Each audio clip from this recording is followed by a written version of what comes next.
Good morning, participants. We would be starting our session shortly. We are waiting for our chief guest to join us.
Good morning, everybody. Morning. I am clearly audible. Just one check before I begin, Pallavi madam. Just give me a thumbs up, please. All right. Good morning. And on behalf of Gujarat Research Society's Hansraj Jivandas College of Education and our principal, Dr. Anita Swami, I extend a very warm welcome to our chief guest, Dr. Vinod Patil, and all our participants who have joined us for this first day of the 7-day series of designing FTP program, Designing Assessment in Online Learning and Blended Environment. Jenny Aldridge has said, technology can become the wings that will allow the education world to fly further and faster than ever before, if we allow it. Dear participants, do we have a choice? It is now our lifeboat for survival, and we have to allow it.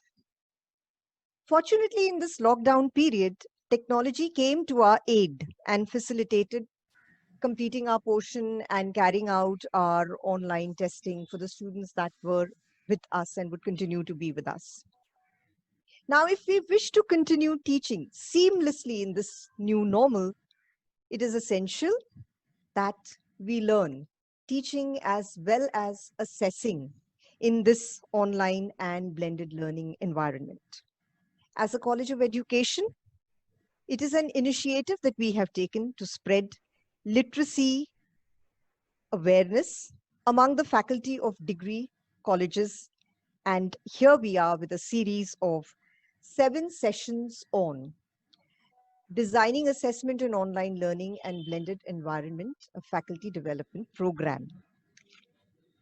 I request our principal, Dr. Anita Swami, to welcome and introduce our chief guest, Dr. Vinod Patil, to the audience. Over to you, madam. Thank you, Manjeet. A very good morning to all. It is my great pleasure and privilege to welcome our honorable guest, Dr. Vinod Patil, Director, Board of Examination and Evaluation, University of Mumbai, and all the participants to FDP on the topic Designing Assessment in Online and Blended Environment, organized by IQAC of Hansraj Jivandas College of Education, Thar, Mumbai, and Autonomous Teachers Training College. In Teachers Training course, there is a paper on educational evaluation, which deals with the different component of assessment and evaluation, how to set paper, types of assessment, framing construction of different types of the questions, difficulty level of questions, Bloom's taxonomy, blueprint, etc. are important for all the teachers teaching different subjects at different levels. This FDP will give understanding about some of these components in designing effective assessment plan for online and blended environment. Teachers and students have entered a new world of virtual lectures as the lockdown brought about by the coronavirus has shut down schools and colleges. The long lockdown due to COVID-19 pandemic has closed schools and colleges and other educational institutions, and tens of thousands of students in cities and towns are glued to computers and smartphone screens as teachers take to online apps for lectures, tutorials, assessment. E-learning poses a challenge to both teachers and students over technology and access, but it is keeping everyone busy with worksheets, video lectures. Social distancing and restrictive movement policies have markedly derailed traditional educational practices. The time course of these changes is indeterminate. These have affected conventional in-person education, training, and assessment. There is a pressing need to innovate and implement alternative educational and assessment strategies which can be used to sustain academics, teaching, learning, and assessment during this pandemic. Assessment of student learning is the process of gathering and evaluating performance and information on what students know, understand, and can do in order to make an informed decision about the next step in the education process. Prior to COVID-19 crisis, all modalities of assessment had been strongly dependent on students' physical presence, either for administration or observing the learner's daily progress. Current educational institution closures necessitate development of alternative approaches to assess learning outcome, which needs to be valid, timely, constructive, and specific to the learning need of the students. Various resources can be used by teachers to support online assessment in the context of COVID-19. And companies are also making their tools available to a broad range of users during this time. What are the assessment challenges and the priorities in current situation? This FDP will cover best strategies and practices of assessment in online and blended environment. It is an honor for me to introduce to you all our chief guest, Dr. Vinod Prabhakar Patil, Director, Board of Examination and Evaluation at University of Mumbai. Dr. Patil has got his doctoral degree in computer management from Pune University. Sir has vast experience in the field of education, has held various key portfolios at NMU Jalgaon, like head examination management, examination system analyst, controlling officer of computer center, that is examination, Novel Officer for eSuvidha project, single point to contact between university and MKCL, Secretary of various committees on the project like SAP implementation, implementation of on-screen evaluation system, implementation of online question paper delivery system, implementation of CGPA system, digital examination, paper delivery system, etc. The list is very long. Sir has been associated with various prestigious projects at NMU Jalgaon, such as OSD for DES cell, Nobel Officer for Pen Integrated University Management System, MIS project for Higher and Technical Department of Maharashtra State, NAD system, etc. He has been member of various critical committees such as Examination Reforms Committee, verification of examination reforms at various universities and government of Maharashtra. Sir has held position of Deputy Registrar at University Mumbai, where he has successfully implemented various ICT-based systems and has been guiding force for administration of manuscripts, handling of appointment, sections of examination, department, software development, etc. Sir has published many papers and presented papers at workshops and seminars at various universities and educational institutions.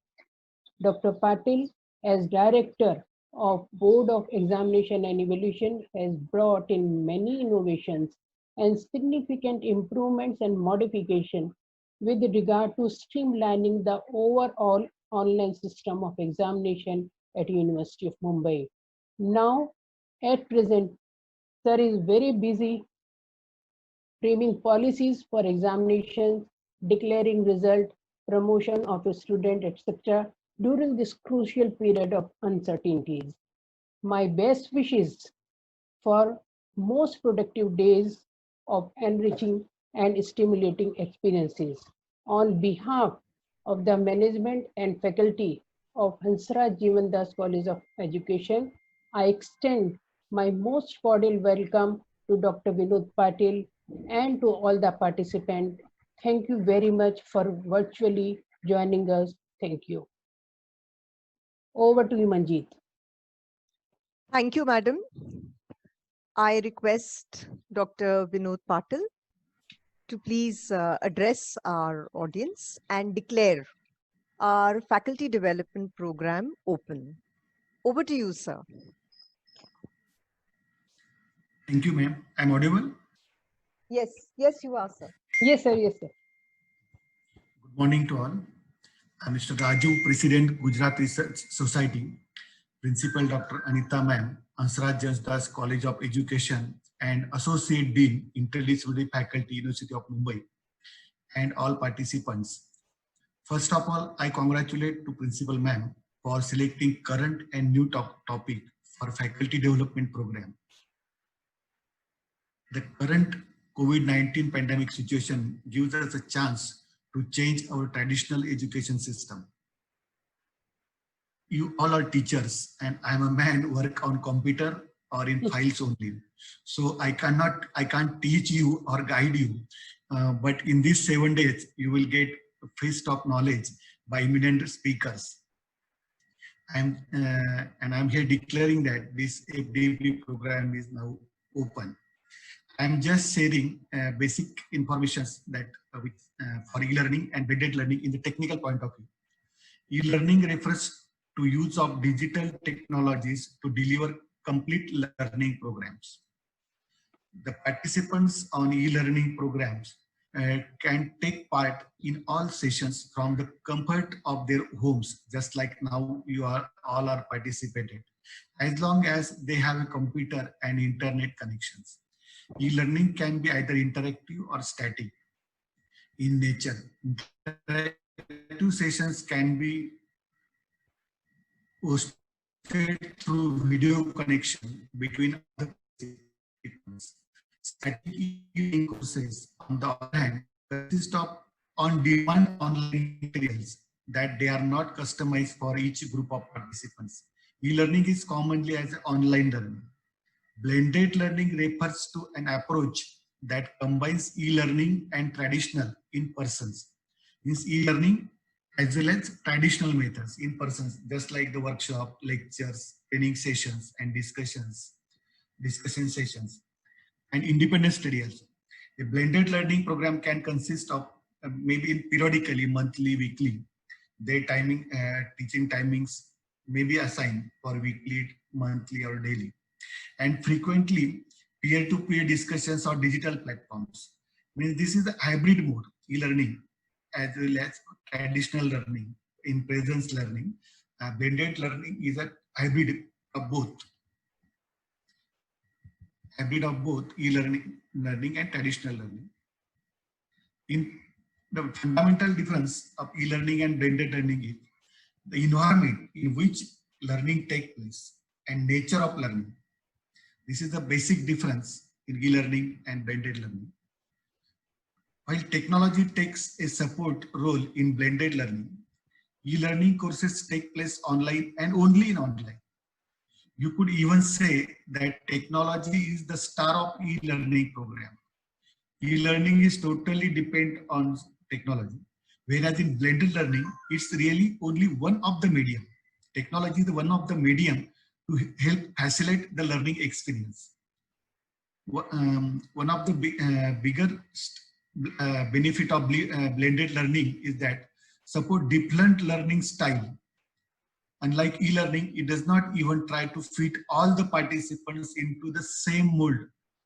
It takes different learning style and preferences into consideration so that participants can make their most of their preferred learning channels. I wish best wishes for this FDP program, for this 7 days program. I wish best wishes to college to conduct this FDP program successfully. And I hope, as Anita ma'am is an associate dean for interdisciplinary faculty, so education faculty will implement this blended learning system in their courses, graduation courses, as an pilot project for Mumbai University. And after that, we will guide to other faculty persons, peoples also. So I again thanks to madam for calling me in this program and give a chance to discuss with you all persons. I again thanks and best wishes for this. Thank you very much. Over to ma'am. Thank you, madam. Thank you, sir. Thank you. Thank you, madam. Thank you, sir. Thank you so much. Sir, with your vast experience in the field of examination, reforms, and technology, you were the best person we could have today to inaugurate our faculty development program. Thank you so much, sir, for being with us today. Thank you. Thank you. Thanks again. Best wishes for. Okay. Thank you. Thank you so much. Thank you so much, sir.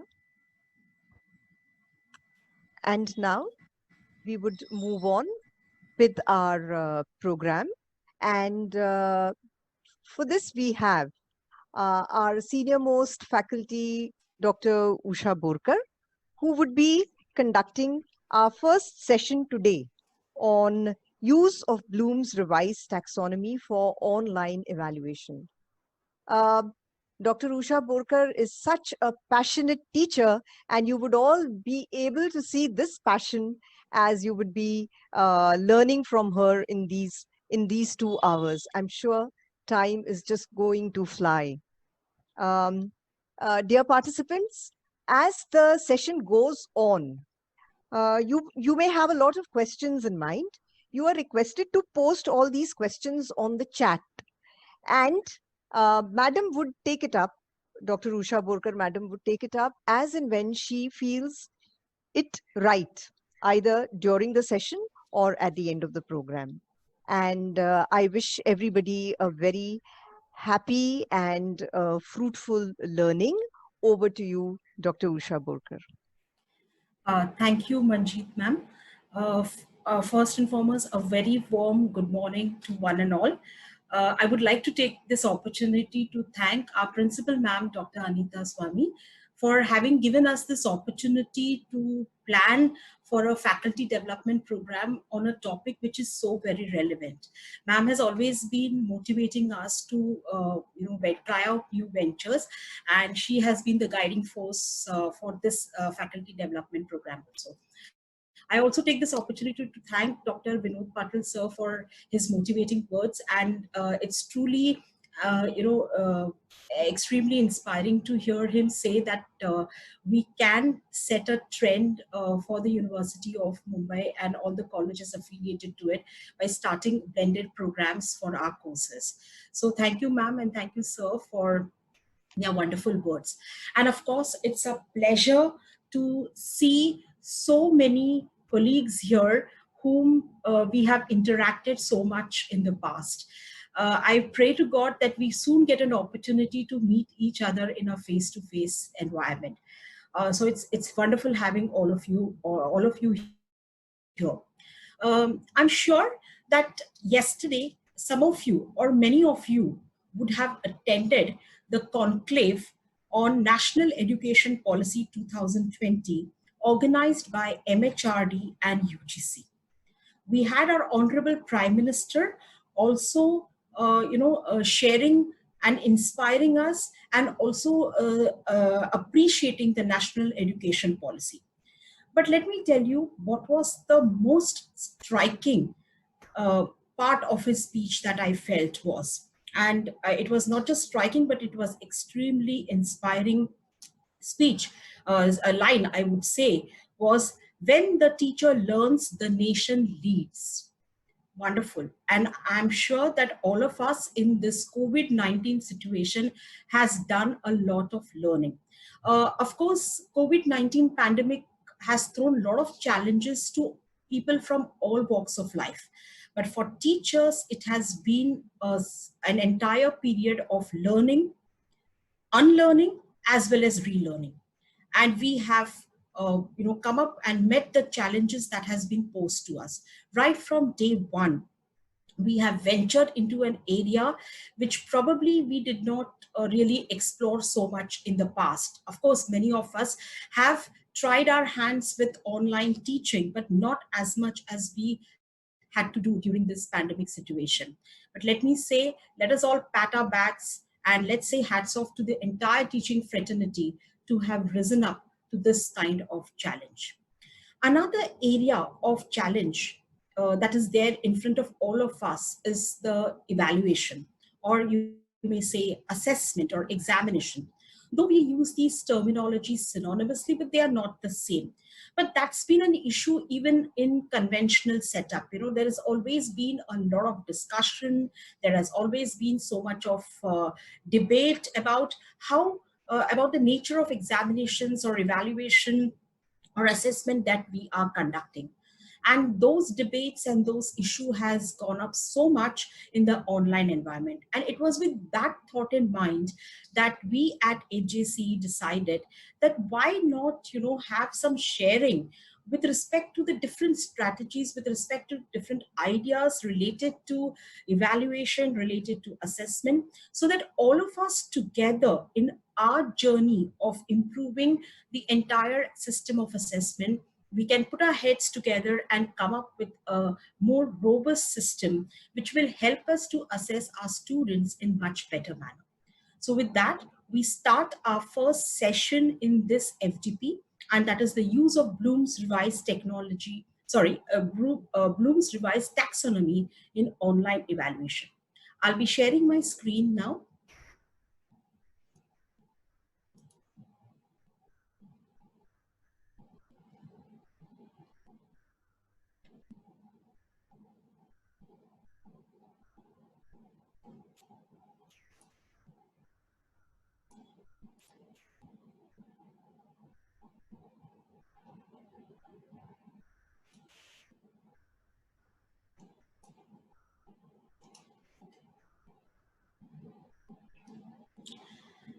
So I hope everybody can see the screen. Dr. Talekar, can you see the screen? Yes, Ushama. All right, thank you very much. So let's look at these at Bloom's revised taxonomy for online evaluation. Now, if we think about evaluation, Dr. Bloom or Bloom's taxonomy is something that will definitely come across. But what is this taxonomy all about? Or who was Dr. Benjamin Bloom? Dr. Benjamin Bloom was a teacher, he was a thinker, he was an innovator, and he devoted his entire life to finding out, to studying what happens when teaching takes place or what happens when learning takes place. So he spent his entire lifetime trying to devise that what teachers can do in the class so that they can develop more thinking individuals. So he, along with his colleagues, along with a lot of cognitive psychologists, he devised and he came about and he put forth that learning can happen with different domains of development. And these different domains of development, he called it as cognitive, psychomotor, and affective domain. Some of us may be familiar with these terms. Cognitive domain deals with the head, or the cognitive processes, or the thought processes, or the manner in which we process information. The psychomotor domain deals with development of skills. It could be manual skills, or it could be the skills of performing or doing. Affective domain deals with the development of attitude, values, feelings, and the emotional growth. Now, when Dr. Benjamin Bloom put forth the original taxonomy in 1956, he created a list. Dear friends, please note that it's been 64 years since this original taxonomy was put forth. And all over these years, it has not lost its educational relevance. It is extremely relevant even today. So when he put forth his original taxonomy, he created a list about how teaching leads to learning. We all teach, and as a result of our teaching, learning takes place. But then, what is learning? And primarily, he went on to say that learning is nothing but it is something that develops our thinking. Of course, some of you may say, but we also learn content. Yes, the content that we have acts as a platform to develop all kinds of thinking among our students. And it is this thinking that helps us to live our adult life in a better manner. The very reason why we are sending our children to school is so that they can be better adults and they can survive in the society as adults. So learning is not just learning of the content, but it is how you process the content using the different thoughts or different skills that we have. So he basically said that yes, learning develops our thinking. And if that is so, then what are we assessing? Are we assessing, the thinking skills, or are we assessing the content? So basically, when we say assessment of our students, it's basically we are assessing how the students are processing the content that we have shared with them. After having shared with them, how are they utilizing that content? How are they, using that content in their day-to-day life? For example, I'm reminded here about a scene in the movie Three Idiots, where you had this one of the characters, Rancho, making a small machine to electrocute the senior using a concept from physics that salt water is a good conductor of electricity. Now, basically, a concept from physics was applied to deal with a scenario or a situation in his day-to-day life. When we're talking, that is what we want our students to do. That is what we are teaching in our schools, colleges. We want the students to be able to utilize it in their day-to-day life. That means when we say assessing, we need to be assessing what our students are able to do after your teaching is done. Now, this after your teaching is done is very important, because through our teaching, we train our students to think in different ways. For example, we train our students to remember the content. We train our students to understand the content. That means go beyond remembering. We help our students to interpret the content. We help our students to understand how this content can be used in different situations. We also help our students to analyze the relationships existing in the different contents that we have taught them. We also help our students to evaluate, to judge the content that they are receiving. And utilizing all this, we help our students to create something new, come up with something new. So that means through our teaching, what we are developing are all these different thought processes. This was the idea that was put forth by Bloom. So when we said Bloom's taxonomy, basically it's an arrangement of ideas, and also it is named after the creator, Dr. Benjamin Bloom. So taxonomy actually is nothing but classification. And it's a classification of thinking, which consists of 6 cognitive levels of complexity, starting with the most simplest thinking to the highest of the thinking levels.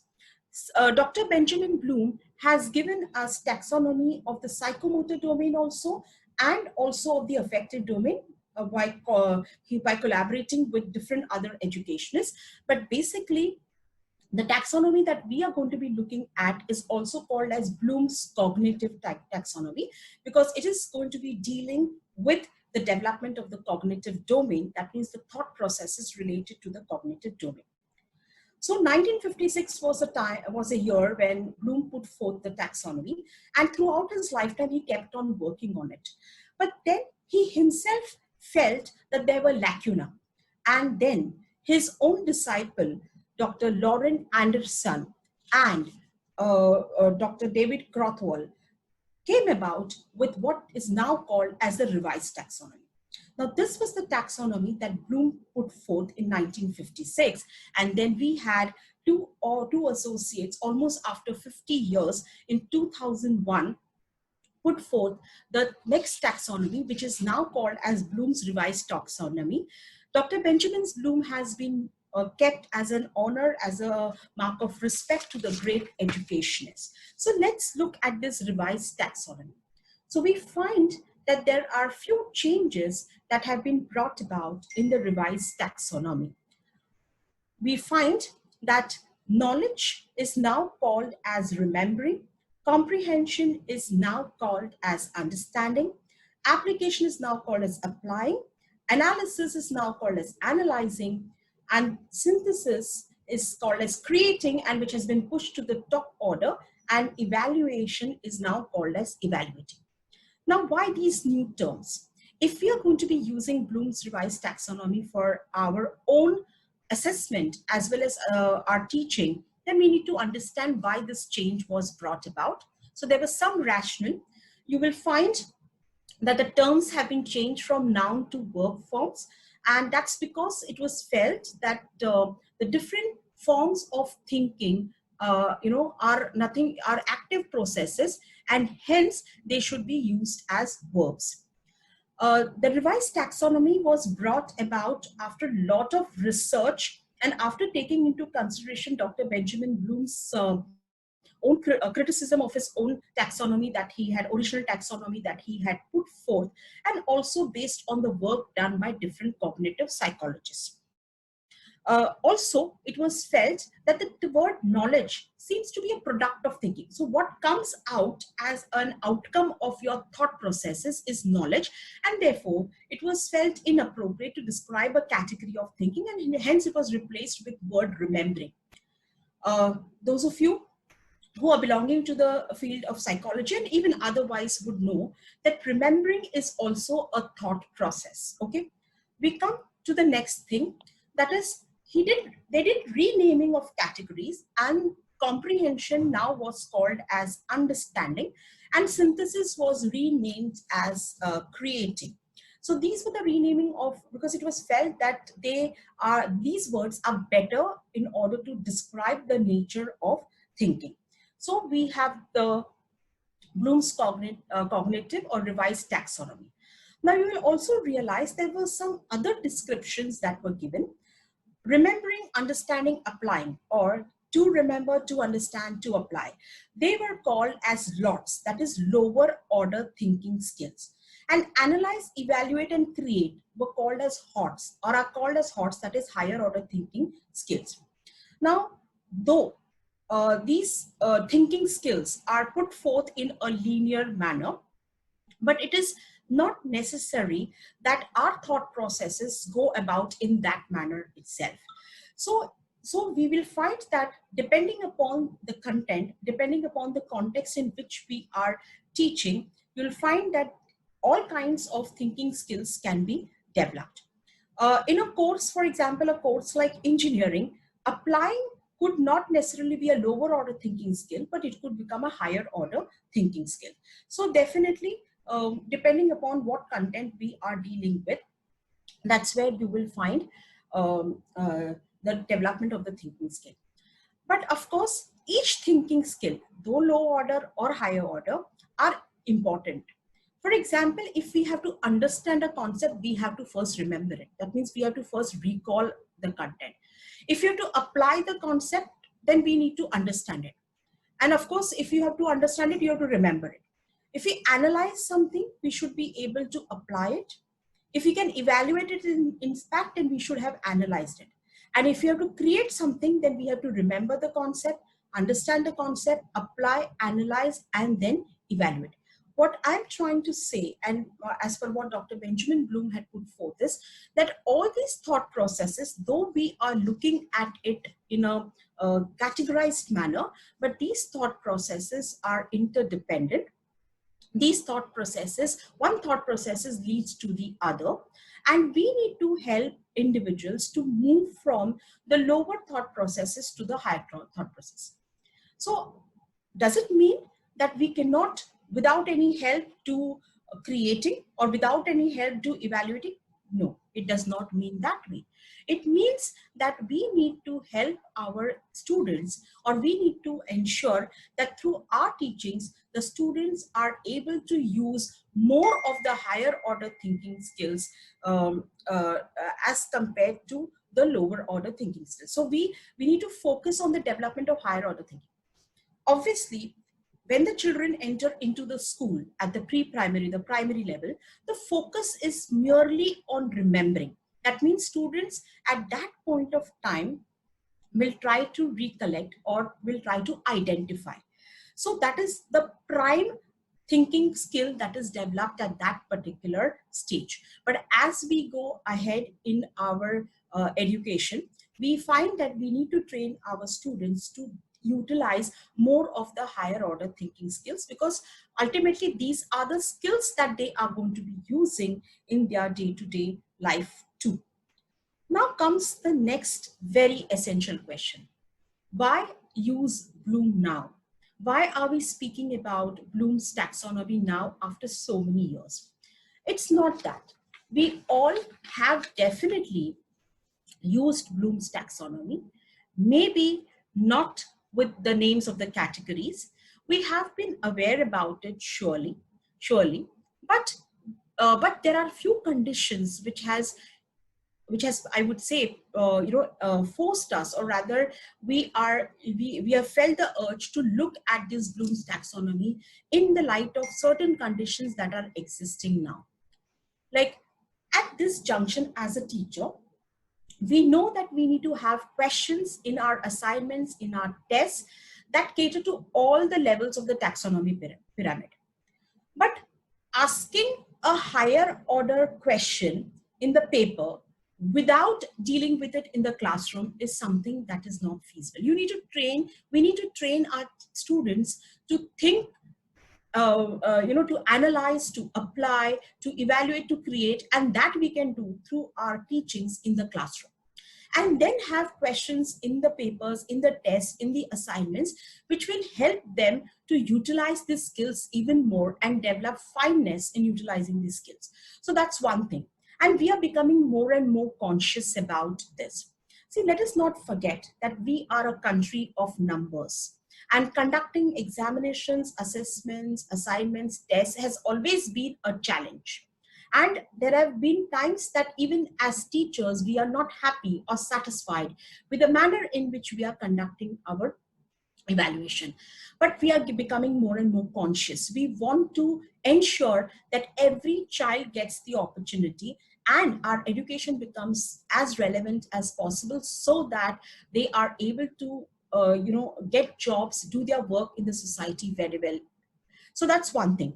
Secondly is, many a times there's a misconception which is there. It is felt that assessments like your multiple choice or fill in the blanks, it's meant for lower level. It's meant for primary students. It's meant for secondary students, not for the higher level. Because most of the times we tend to levels of Bloom's while having a multiple choice or a fill in the blank, and that is remembering and understanding. But that is not so. And you will soon realize when you attend all the different sessions of the FDP, you will realize that how we can have objective assessments also catering to the higher order thinking skills. And today the problem that we are facing, that is with this online teaching that started, the challenge that came in front of all of us was how to have these examinations, because most of the courses in higher education have used subjective assessments or are using subjective assessments. So how to have these subjective assessments in an online environment? I mean, how are children going to write long answers? How are students going to write their responses? But then that's because we haven't given equal importance or due importance to objective assessments also. And objective assessments also can be very well used for checking higher levels or higher order of thinking skills. So we are going to be looking at that also. So it's not necessary this kind of categorization should be done. So you can have subjective assessments catering to remembering and understanding also, or you can have objective assessments also catering to remembering and understanding.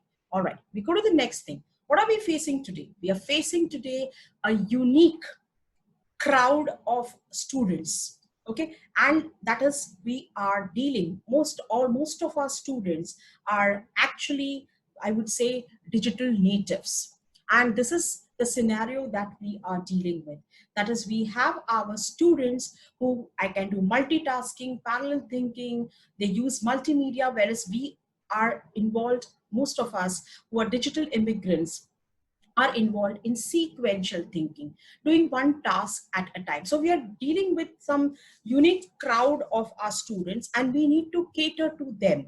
So here we have our digital natives who have been born in an era of internet. They are very comfortable using all the different kinds of media. They are always attached to their devices and we need to cater to them. So it is said that if you deal with the students in the context or the language or the environment they are comfortable with, learning would be much more better. So that was another reason now why we are thinking about making not just our teaching, but also our assessment, keeping in mind the range of thinking skills that have changed in our students. So we find that today, when we are dealing with online classes, we have a group of people, we have a group of students who are much more comfortable and well-versed than what we are. And that's the reason why we are once again deliberating or thinking about utilizing Bloom's taxonomy and also other assessment strategies. So let's see e-learning from Bloom's taxonomy point of view. So when we say, teaching, now today what has happened is with online teaching, as you all may agree, that we make use of LMS. It could be any LMS that you may be using, but basically what we do is we are doing sharing of content, and this content could be in the form of videos, or it could be in the form of PPT, or it could be in the form of text or websites or PDF, or we also have something that's called as discussion forums. We have assignments in the form of tests, in the form of some projects that the students have to do, or quizzes. So basically, when we are dealing with our students in an online platform, besides lecturing or besides discussing with them, we find that we basically categorize our teaching into content, discussion, assignments, and quizzes. So we will look at the Bloom's taxonomy from this point of view. That is how we can ensure that our with our online content, how the students are able to remember or to understand, apply, analyze, evaluate, and create. So let's look at Bloom's taxonomy from that point of view. So let us look at the first level of Bloom's taxonomy, which says remember. So remember actually is a thought process which comprises of two different aspects. One is recall and the other is recognize, where we recall something that we have encountered earlier, that we may have studied earlier. Like for example, we recall or we retrieve definition, facts, or recite something that we have previously learned. But there is another component to remembering, and that is recognition or identification. For example, we are able to identify the taste of a pastry because we have had it previously, but we need to have a stimulus here. So recognition involves identification, identification of based on some kind of stimulus. Either it could be visual, or it could be auditory, or it could be tactile, or it could be gastro. So you find that you are able to remember through the processes of recall and recognition. So remembering, as we said, forms the base of the Bloom's taxonomy, and also it is the lowest in complexity. But let us keep in mind, without remembering, other levels of thinking cannot be achieved. If you're not able to recall a specific information, you will not be able to explain that information or understand that information. So we find that it is basically related to the lowest level. So now we look at the content. The content that we are sharing with our students could be videos, text, PDF, or PPT. Of course, this list is not all. You can keep on adding. So it could be text in the form of web pages or websites or Wikipedias. So any of those things. So when we're talking about remembering with respect to this particular content, what kind of questions we can have for the purpose of assessing a content or a text, a content such as video, text, PDF that you have shown your students or you want your students to refer to while answering. So some of the question stems that we can have for remembering is what you remember about. I've left these blanks because you can fill up these blanks with whatever content you are dealing with. So for example, you have asked your student to view a video which is based on a content, a subject matter. Now, the question, after having viewed the video, you want to give them a test. You want to check out how much have they truly viewed your video. So some of the questions that you can draft catering to the objective of remembering would be, what do you remember about the information given in the video? So therefore, the student enlists what was given in the video. So here, the students are merely recalling what they have seen in the video.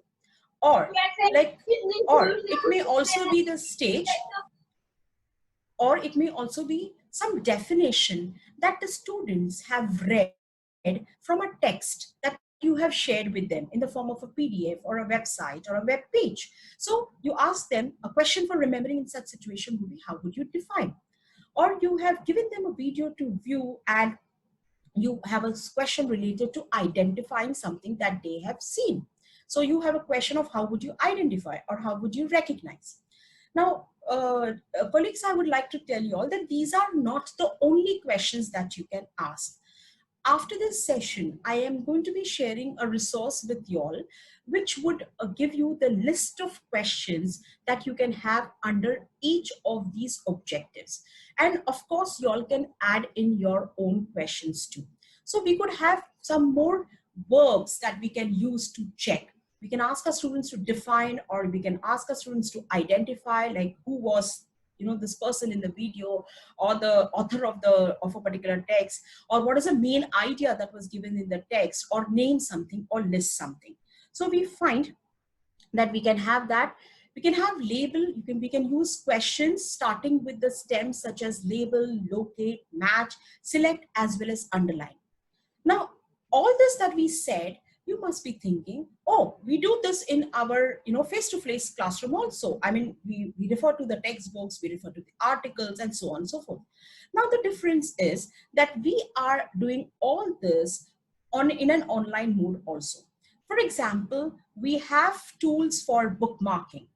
So we can bookmark a particular website, or we can highlight a particular definition given in a page, a web page, and we can ask the students to do this highlighting or bookmarking and submit it to you. So here we can have these kind of activities with online resources that we are going to be using, whether it is a PPT, PowerPoint, a PPT or a PDF or a website and things like that. So when and today we have the resources, and in the next 7 days you are going to be learning and sharing so many different online tools, also which can be used well for the purpose of conducting assessment. So many of you all must be using a Google form. So Google form has an option where you can upload a video, and you can ask students based on the video that they see. You can ask questions to identify or name or locate something from that video. So your assessment need not be just face to face, but it can happen online. And these kind of questions you can utilize for the purpose of checking with the objective of remembering. I gave you the example of quizzes, that how you can utilize quizzes in order to cater to the objective of remember. All right, now so much of me talking. We shall do an activity here. So I will stop my share here. Okay. Dr. Tarekar? Yes. Will you please share the link of the first activity in the chat box? Yes, sure. Okay. Now, all the participants, there will be a link that will be shared on in the chat box. I want you all to go on that link. Okay. And when you go on that link, you will find a question written there. And also you will find a plus button. Click on that plus button. A box will appear, and write down your reply to the question. I will also show you on the screen here. Okay, you all can see the screen, everybody? Okay, so all of you, please use the link, and that link will take you to this particular wall, and this is the wall of a Padlet. And on this wall, what you can do is you can use this plus button, okay? And when you double click on it, you will get a comment box like this. And what you have to do is you have to frame questions for the objective of remembering based on your own content and post it here. So participants, I would request you to start doing this activity.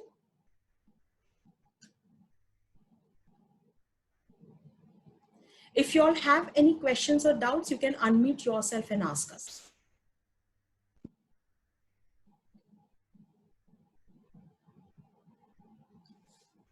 All right, there's somebody who's already posted. Very good. What are the 4 P's of marketing? Wonderful.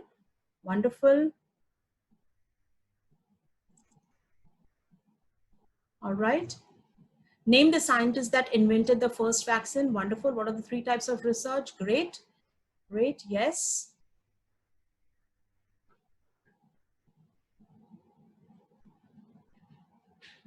Identify the parts of a seed. Good. Very nice.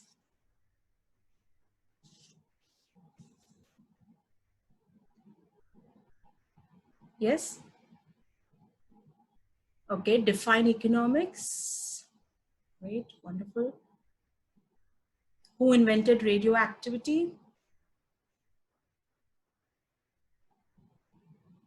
Okay. Explain the different parts of the body. All right.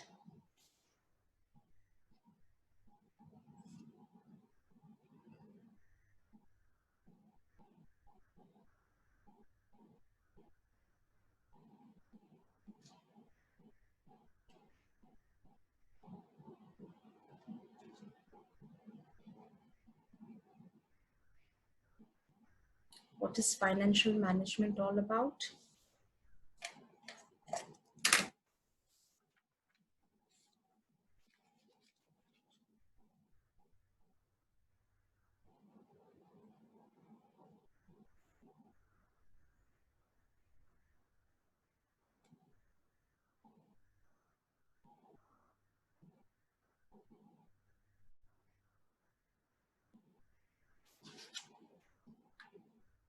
tabulate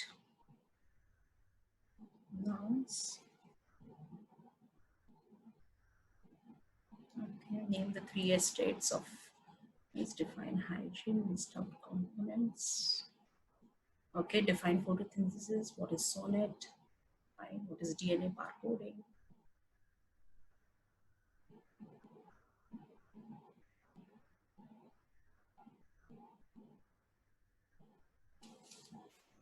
Okay, wonderful.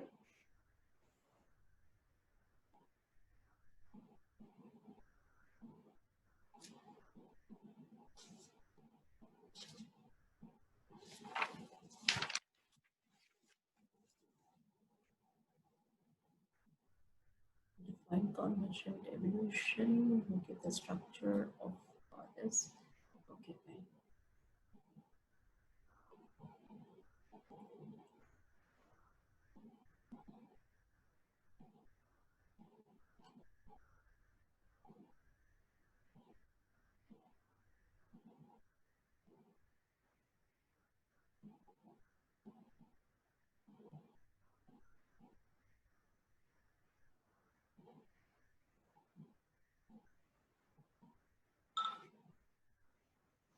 Classification.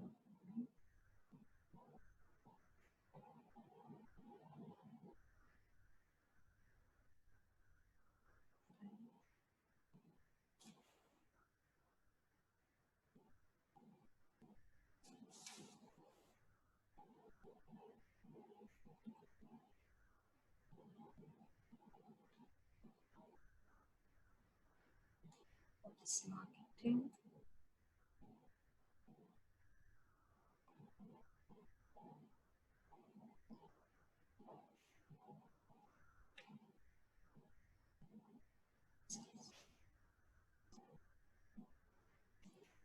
I guess almost most of y'all must have done your posting. Yes. So if you all have done your posting, could you show it through your reaction button? Could you show a thumbs up through the reaction button, so I come to know that most of y'all have completed with your postings? Yes.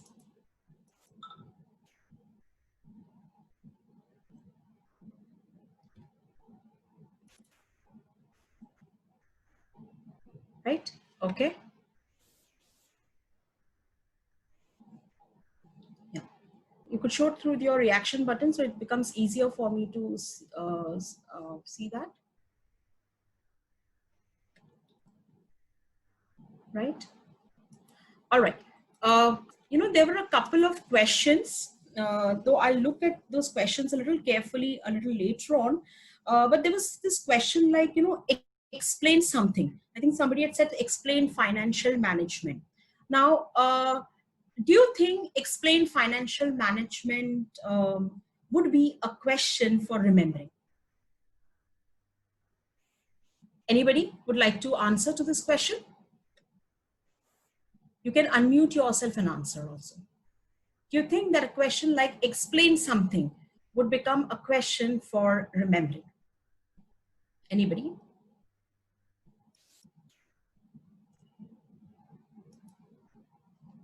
Anybody would like to volunteer to answer? Yes. Yeah, who's this? This is Sabina Keshwani here. Yeah, Sabina. Yeah, tell me. I guess this will be a little, like kind of a summative answer. Yeah, it will be a summative answer. So Sabina, in which, category do you think, or which level of thinking do you think this question would go? This will Would go that maybe, be? Yeah, yeah. Madam. Yeah, please say. Sorry to interrupt you. No, this may go in understanding or application, maybe. Yeah, it wouldn't go in application, but definitely goes in understanding. All right. Yeah. Now, why? Because when you say explain something, it means that it goes beyond merely recollecting something. All right. The child is, or the student is not just enlisting, but the student is going beyond enlisting, and the student is explaining the nitty-gritties or the details of that particular concept. So you find that the word explain would not be appropriate. Maybe if we say what is financial management or define financial management would be a better question for remembering.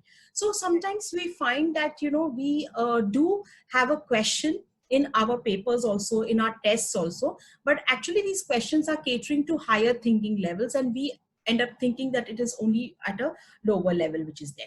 Most of the questions that that was given were appropriate for remembering, so which you all had put up on the Padlet.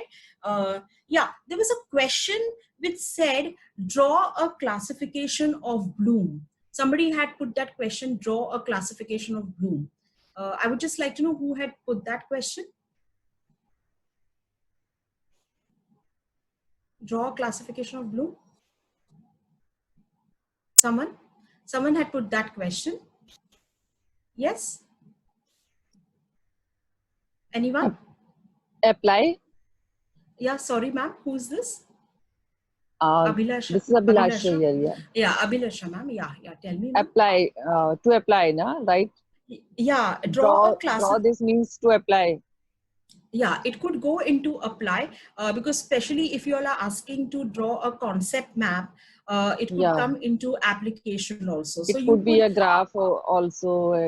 It could be anything, right? Yeah, any drawing. I mean, we're not necessarily a graph. This was a particular question which said draw a classification of Bloom's taxonomy. So basically, if you're only enlisting it, then particularly fine. But if they are showing any other relationships, then it could go under analyzing also. So yes, you had some of these questions which could overlap.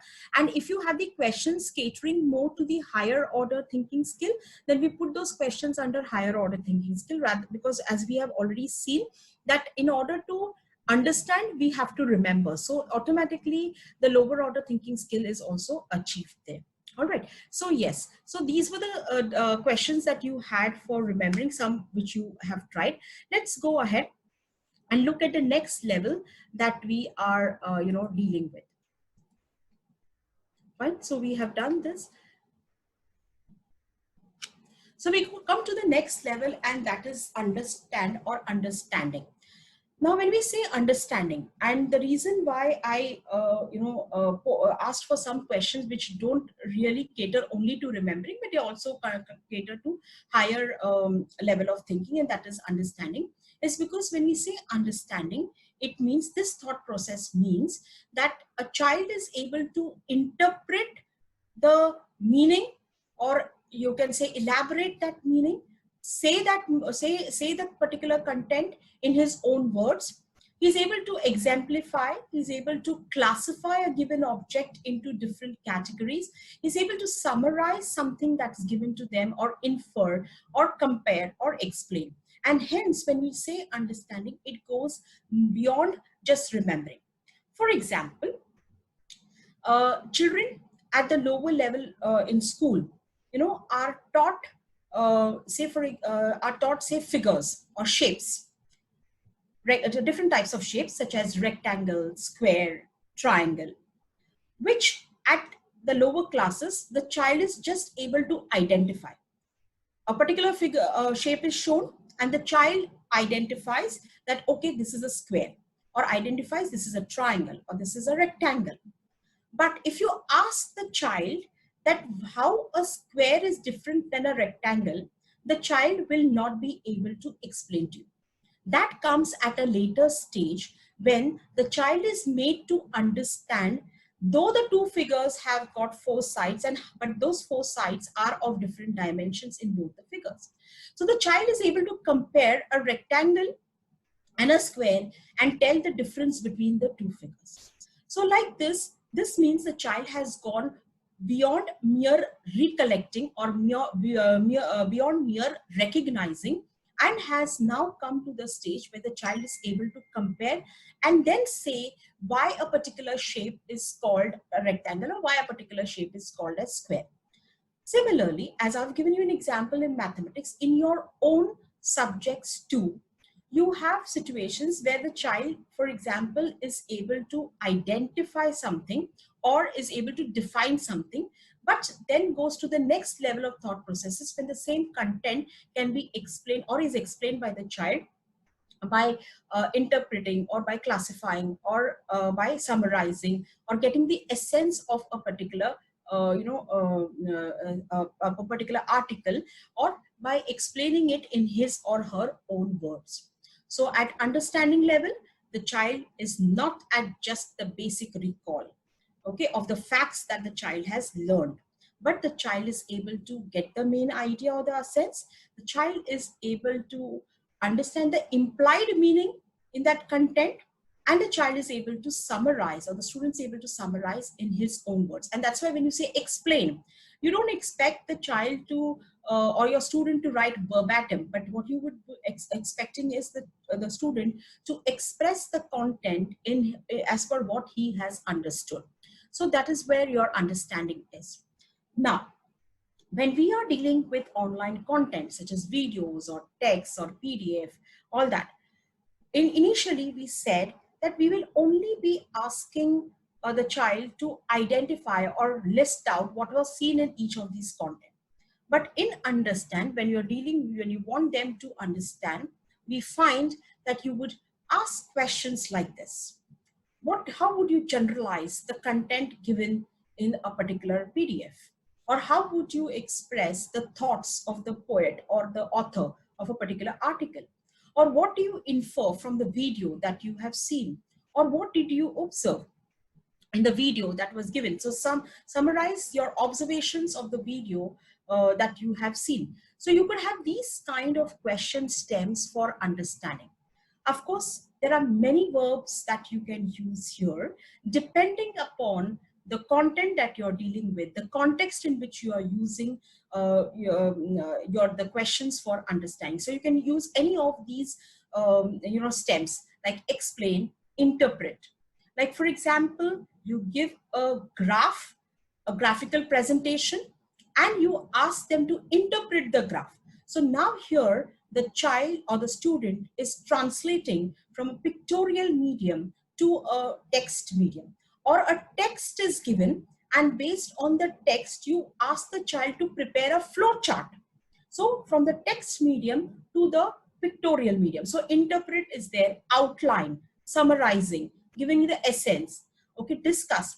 Now, for example, after having seen a video, so discuss the pros and cons of a particular situation that is given, or give 2 points of view of a particular situation. And we said about translate from a map or a graph into or a diagram into the text form, or restate what is being said in the article or in the text in your own words, and give your views about it. So describe, identify which particular thing in the content went on to say or highlight a particular point or summarize. All right. Now, if you note, the word identify was used for remembering also, and the word identify is used in understanding also. But now, when you ask them to identify and you ask them a reason as to why they have identified it like this, then you are taking the same question to a higher level. So you can convert a question which was catering to the achievement or for testing the achievement of remembering to testing the achievement of understanding. So you can club also. So after having recognized, so for example, you have the diagram being given to the students, so they identifies a part that you have marked, and then they write the functions of that particular part, or they write the importance or significance of that particular part. So you find that they are going not beyond mere recognition, and they are going to the higher level, and that is for understanding. So then we can have different verbs for understanding also. Now, in case you want us to check the students, so you can use different apps. Like for example, you will see something that is called as twittering here. So you want them to summarize a particular video in this in those limited words. So they can compose a Twitter, they can do twittering, they can compose a summary that they can put up on the Twitter. So you find that you can use any of these things for the purpose of testing them. If you're not familiar with Google Docs, so you find that having given an article to your students into Google Docs, you have an option of commenting there, and you can see what comments are put forth by the students. So now this commenting also reflects the understanding that a child has about that particular content. So based on that content, you can have your students commenting or annotating, or subscribing. Now how would subscribing would come there? You have given them to view different videos, and you ask them to subscribe to that particular video which they feel brings out the concept very well. So that is how they are understanding what is being said. They grasp the essence of a particular situation, and then they are subscribing. So that also indicates the reason the reason why they're subscribing to a particular video, and why they feel that that is the most appropriate thing, which is answering to the question that you have posed. All right, so let's do this in the same manner. So based on an online content such as video, PPT, PDF, web page that you may have used in your content area, you can measure the understanding of objectives. So therefore, what I want you all to do is, like again in the similar way, I want you all to post a question catering to the objective of understanding on the Padlet. Dr. Talekar, may I ask you to please share the next link of the activity? Yes, 2? yes, I'm sharing that. Thank you.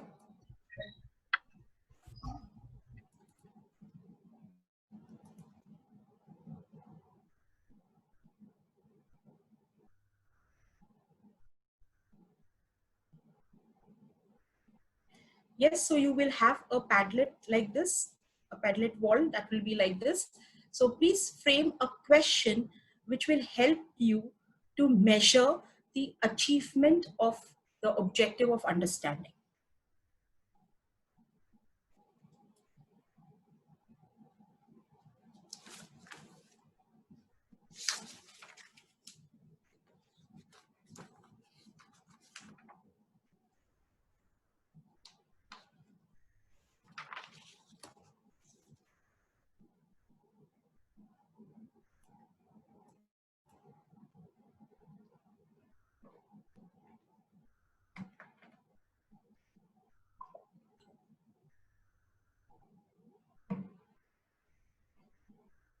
All right, we've already started having questions. Good.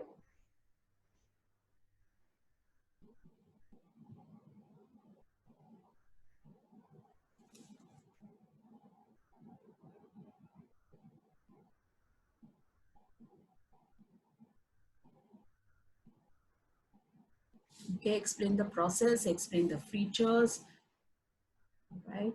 Explain.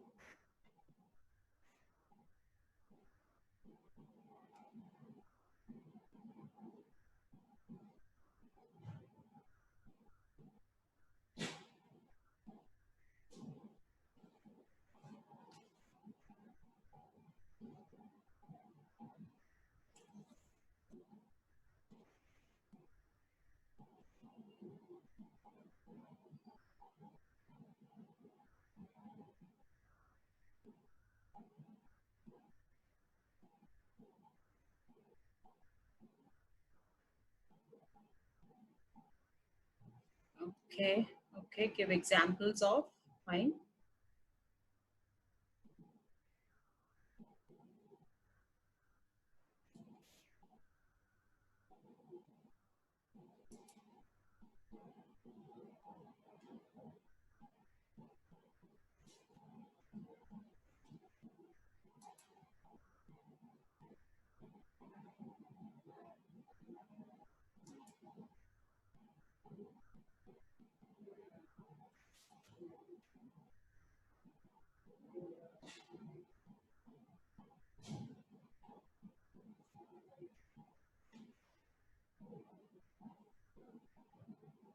Yeah, there is somebody who had put identify something.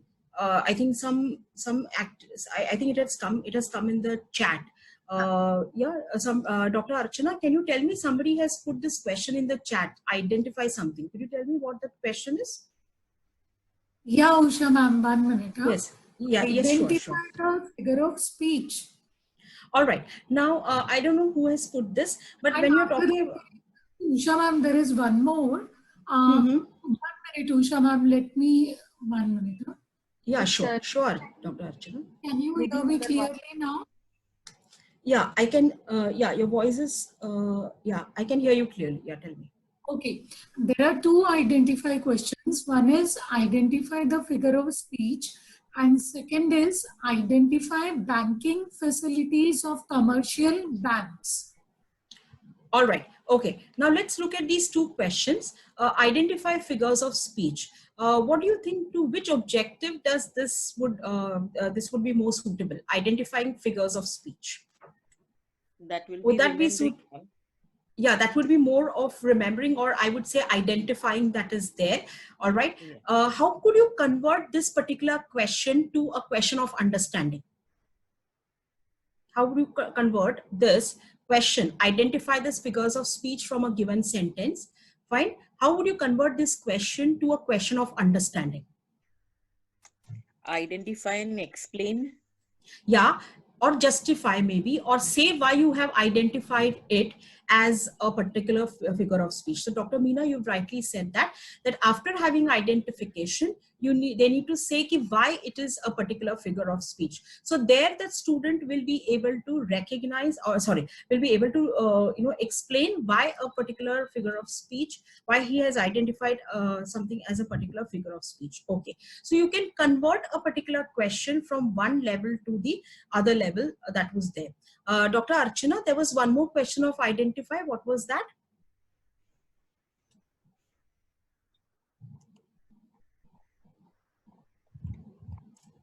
Yes, Sabina, you've said it correct. Identify and give reasons. That was fine. Yeah, Dr. Archana?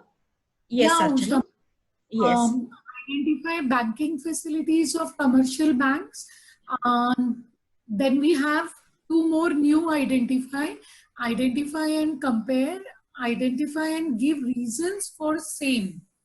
Correct. So when you're saying identify and compare, identify and give reasons for the same, these two questions then definitely can go into your understanding level. So also now when you're coming to this question on identify with respect to banking facilities. All right. So this question definitely comes for understanding, because in order to identify, they have to understand, or they need to have knowledge and information about what are the different kind of facilities that are provided by the bank, and then accordingly write their answers. So yes, now let's go ahead to the next part that we have to deal with, and that is the next level for that matter, and that is apply. Now apply is, as you all are aware, like, I mean, something that you have constantly done, that whatever you have learned, you apply to a new situation. So that is what applying means. So carrying out, or executing, or implementing the learned content into a new situation. So at applying level, the child or the student shows that the information that he has learned he can use it in similar situations, and that means he's able to demonstrate, he's able to understand and check out the similarity in the situations for it to be applied. So that is where your application comes into the picture. So for example, and application is something that we do in our day-to-day life also. Say for example, in cooking, so you have learned to cook, or you have learned to bake a particular kind of cake, and you then apply the same knowledge to baking another kind of cake, a similar kind of cake. So like this, you use application in your day-to-day life too. So students also use the content that they have mastered in order to apply to another situation which is similar to the situation that they have learned in. So for example, some of the question stems for applying could be, how would you demonstrate, or how would you present, or how would you change, or how would you modify something? So this could be some of the question stems for applying. Or solve. In mathematics, in accounts, in statistics, solving is something that is an integral part of the content itself. Or for that matter, using. So for example, if in English, if the child has learned nouns, different types of nouns or figures of speech, like the examples that you all gave now. So then using the same knowledge or an understanding to identify the same in the other sentences, or predict. Based on the information that they have, they can predict what's going to come in future or what's going to happen in future given the circumstances which is there. Or construct, or perform, demonstrate, classify, apply. Now, classify comes in understanding also, and classify comes under applying also. Because once you have learned a classification, once you have learned the characteristics of a particular substance or an object, using those same characteristics, you can, when you come across a new situation or a new object or a new thing, then you are able to classify that into the different categories based on what characteristics you have studied. And that is what we do in biology. When we are classifying organisms, or when we are classifying plants or animals, so when we have studied that, we take up different examples, and we also classify them based on what we have studied. So we have these actionable verbs. So how do we use it in our own, if we have to do it in our own and online environment that is there? So based on, say, a video that you have shown them or a content that you have shown them, you are asking the students to use that knowledge or use that information to to a different scenario altogether, or to a different situation altogether. And that can be shown by exhibiting, or by uploading, or by sharing. So sharing may be identifying different similar kinds of videos and sharing those videos with each other. So that also can be used for the purpose of fulfilling the objective of applying. So what are we going to do again? A similar activity, and also on Padlet, that you need to create a question based on a content such as video, PPT, PDF, web page, whatever, which will allow you to measure the achievement of applying. So I'm going to stop this share here, and I will request Dr. Tarekar to share the next link in the chat box, and we can have. Yes, I've shared the link. So, yeah, so create a question for applying that based on your own content.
All right, wonderful.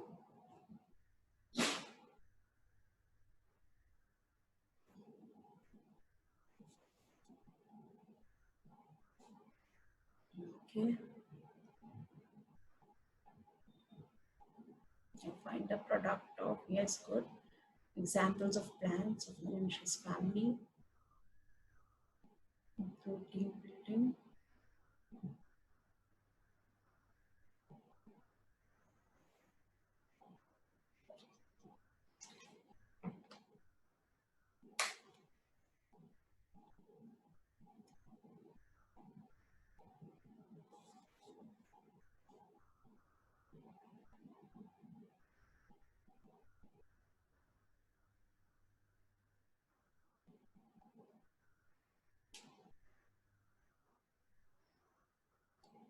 Okay. As you all are sharing, you probably will be able to see each other's, posts also. So I want you to just look at that. If, it is possible. Are you all able to see each other's posts? Yes, You ma'am. can see it. Yeah, you can see it on the screen also here. So you can have a look at the different questions that have been put by your fellow participants.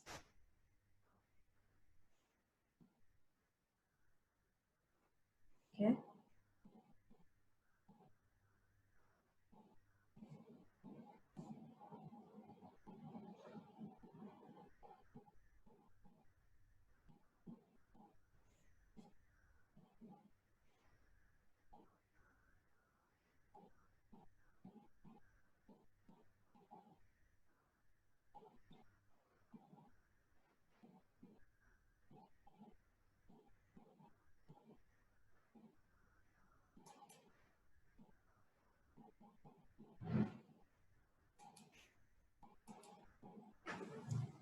Yes. More or less, I think most of you all have put your questions. In case you all are putting, you can take about a minute more to do that. Yes. All right.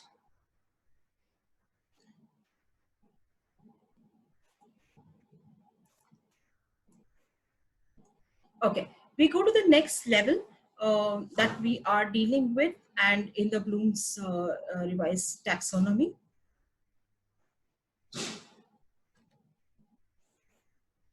And that is analyze. Now, as the word analyze means, to analyze, it means basically breaking down a concept into smaller parts or smaller concepts, and to see how these concepts are interrelated or how these parts are interrelated. For example, when we look at the structure of heart, so the different parts of the heart and how the functioning of one part of the heart is related to the functioning of the other part of the heart. Or if you're looking to a banking sector or to a financial sector, then we look at different parts of the or different components of the sectors and how the functioning of one is dependent or is interdependent with the functioning of the other.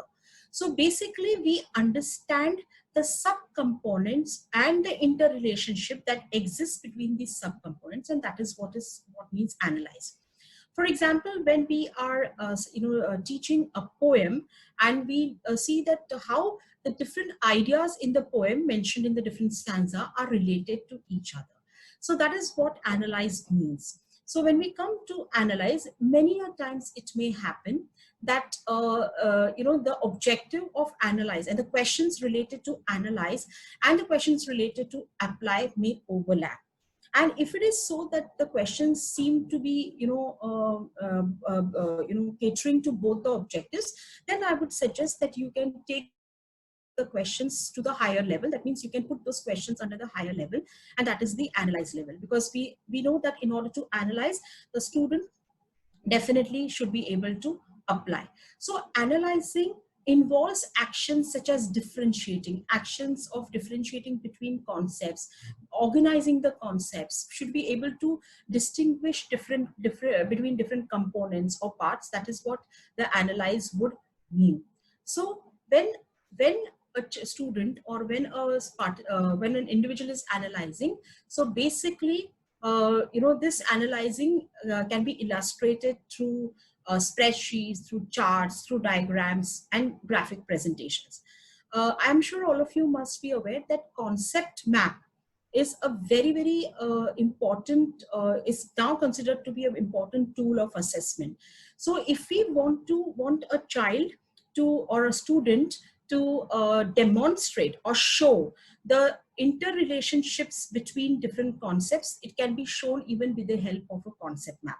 So drawing a concept map also is considered to be a very important way of assessing the student's performance. So analyze would help us to have these kind of graphic representations. So this is the fourth level, and here the child or the student finds patterns in a particular content, and here now the child is going beyond remembering, understanding and applying.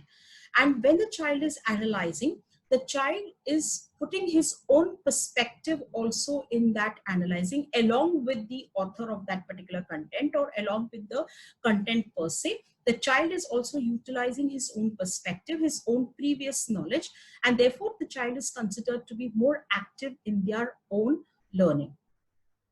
So, like, for example, when you are talking about analyzing what kind of questions we can have, like, how can you sort the parts of something, or how can you infer, or what ideas validate something, or how could you explain a particular thing in the light of, today's scenario. So, for example, the economic conditions today. So, in light of today's scenario, what do you say, or how would you analyze the economic scenario that you are finding today with respect to COVID-19 situation? So like this, you could have questions where the child can analyze the content which is given, or the situation that is given. So what kind of actionable verbs or questions we can have here? Like we can have like, what is the function of, or what is the main idea, or what are the assumptions, okay? Or identify any biases that might exist, or examine the results, or investigate some techniques that are followed during advertisements, and so on and so forth. Now, if you just observe here carefully, you will realize, see, now identify is coming here too. But it is not mere superficial identification that is done here, but it is something that is implied in a particular article, or maybe in a particular poem, or maybe in a particular situation, and the child needs to analyze the sentences there and look at the implied meaning and then identify. So though sometimes we may have the same terms being used for checking the objective or testing the objectives of different levels, but the way it is framed may reveal to what level or to what different objective you are catering to. So therefore these actionable verbs do not dominantly belong to one particular level, but it can be used in an interchangeable manner also. So once again, when you are providing the videos, text, PDF, whatever, with the same content, you can use different kinds of questions depending upon what objective you want them to test. Now, as I'm going to reinforce or restate whatever I've said earlier, that when we are doing this in the class, or when we are doing this in an online platform, we need to have this kind of questions in our teachings and our discussions with them, so that they are trained to look at the content in the same manner, and therefore then you can ask them at the level when you are testing, maybe in an examination or a end of the term test which is there. Similarly, quizzes which you designed, or the formative quizzes that you may have during your classes, also would help them to, if it is catering to analyzing a particular situation, then you can have those kind of questions in the classroom, and that you can use at a later junction. Like, like for example, I'm sure all of you must have, answered questions such as strike the odd man out, where you're given a couple of, words, and you have to strike why this word does not belong to this particular state, this particular set. For example, so you say lion, tiger, dog, and then fox, and you say strike the odd man out. And now when you are asking the odd man out to be struck, which is a dog, because rest all animals are wild animals, so you ask a reason, why have you struck out that particular that particular word. So what are we doing is, here we are not leaving the answering by the student to chance, but we are asking the reasoning behind that particular answer. And you all must also have come across situations when such kind of questions are asked. Sometimes there are more than one answers to a particular question, because it depends upon the perspective that is utilized by the child in analyzing that particular situation. So you could have quizzes also based on it. And believe me, having quizzes or having objective type of questions to cater to different levels of the Bloom's taxonomy is even more difficult. In the next 2 sessions, you are going to be, my colleagues are going to be discussing about how you could formulate, these kind of questions, and you'll realize that, setting or having essay type of questions is much easier than doing that, rather than having objective type of questions which are there. So discussions. Now, discussion forum is something that one can widely use. And when we are using discussion forum, that can be used for the purpose of testing the students. So asking, after having seen a video, let the students post on the discussion forum what they have analyzed from the video. So now the postings that happen on the discussion forum could be used by the teacher in order to evaluate the child, or in order to check the child's analyzing ability. So discussion forums can be used very, very well, and discussion forums need to have specific ways of going about. I mean, it has to go beyond just saying, okay, I too agree with this, or I disagree with this. No, the students will have to be told that how they need to do posting on the discussion forum. So that's again a very important way. So when you're analyzing, you need to have students to compare, organize, deconstruct, find out the different perspective, share certain examples, through media clipping, or maybe, validate or have mashing of different resources that they get from the net. So analyzing can also be utilized through each of these digital verbs. Okay, we are now going to create a question which is based on the online content that you have dealt in order to measure the achievement of the objective of analyzing. I'll stop share here, and I'm going to ask Dr. Talekar to share the next link. Now this link is not for Padlet. This link is of the Jamboard.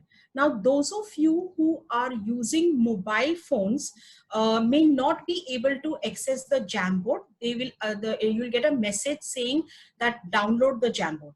But those of you who are using a laptop or computer, desktop, you will be able to access the Jamboard. So you can do that later on also if you're not able to access now. Already shared.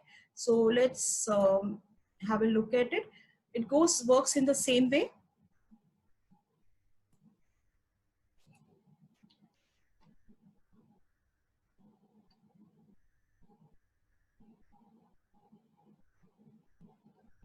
Okay, so here is the Jamboard, which is there, and you can see there is a sticky note here, and you can click on this sticky note. Once you click on it, you can have a sticky note like this, and you can type out your question, select your colors also, and then accordingly you can paste it here. So I would request you all, the question is already here, and some of you have already joined. So please put your questions based on objective of analyzing here, so that we can have a look at it.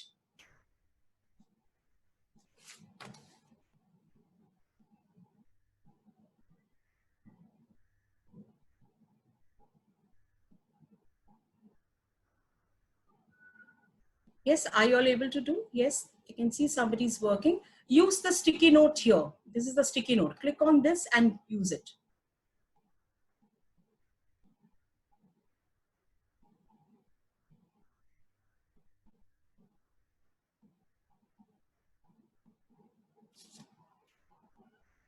Yes. Okay, somebody's copied my question itself.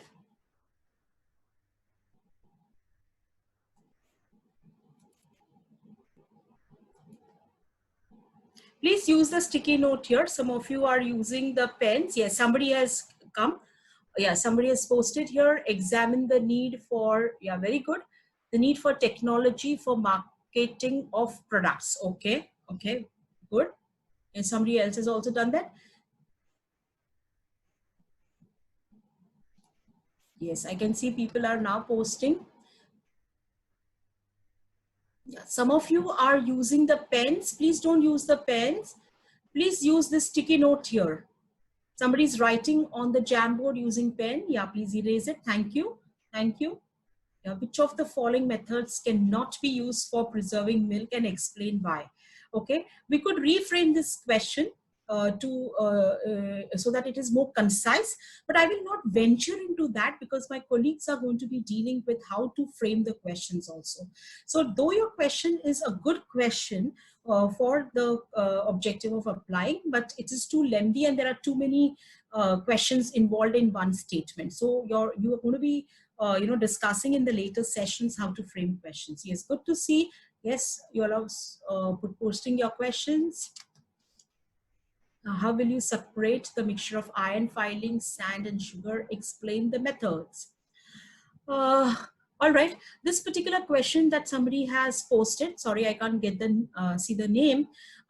This question seems to be more for understanding rather than applying. Rather for analyzing.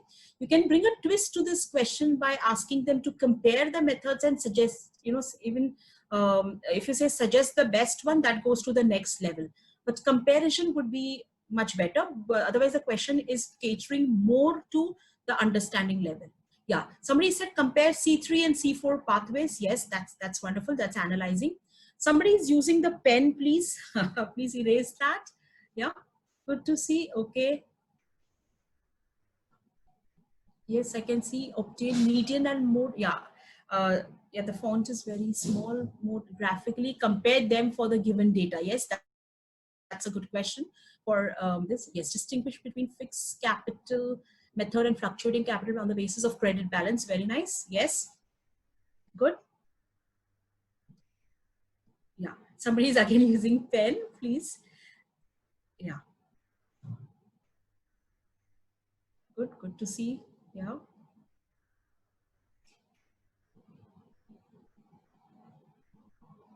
Yes, good, fine. To know different technological platforms to frame relevant strategies of companies. Okay, though the question is good one for analyzing, but the framing could require some help so that it's framed appropriately. So as I said, I'm not venturing into that. My colleagues will be looking into that. Okay, okay, wonderful. Yes.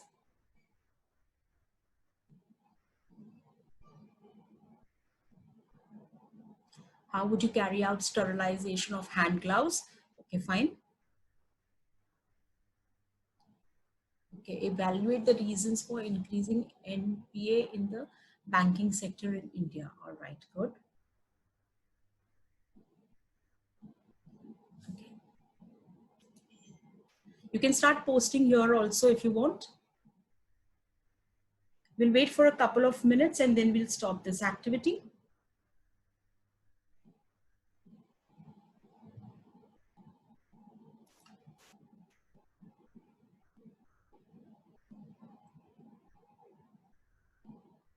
Okay. All right. Fine.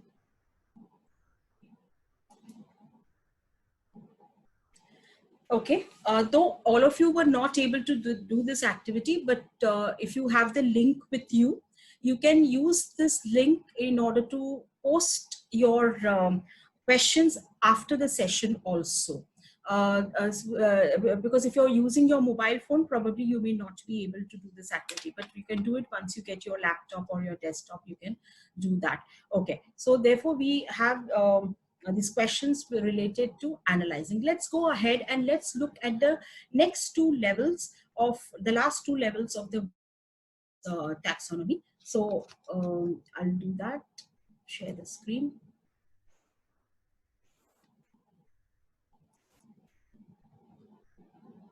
So the next level is that of evaluate. Now, please understand, when we say evaluate or evaluating, it is the thought process by which we make judgments based on certain criteria, and that is what evaluating would mean. For example, evaluating is something that you use so often on your day-to-day basis.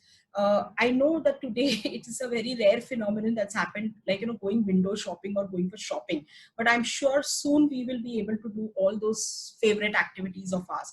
So when we go for shopping and we come across an outfit, you immediately start thinking for yourself that whether you want to purchase that outfit or not.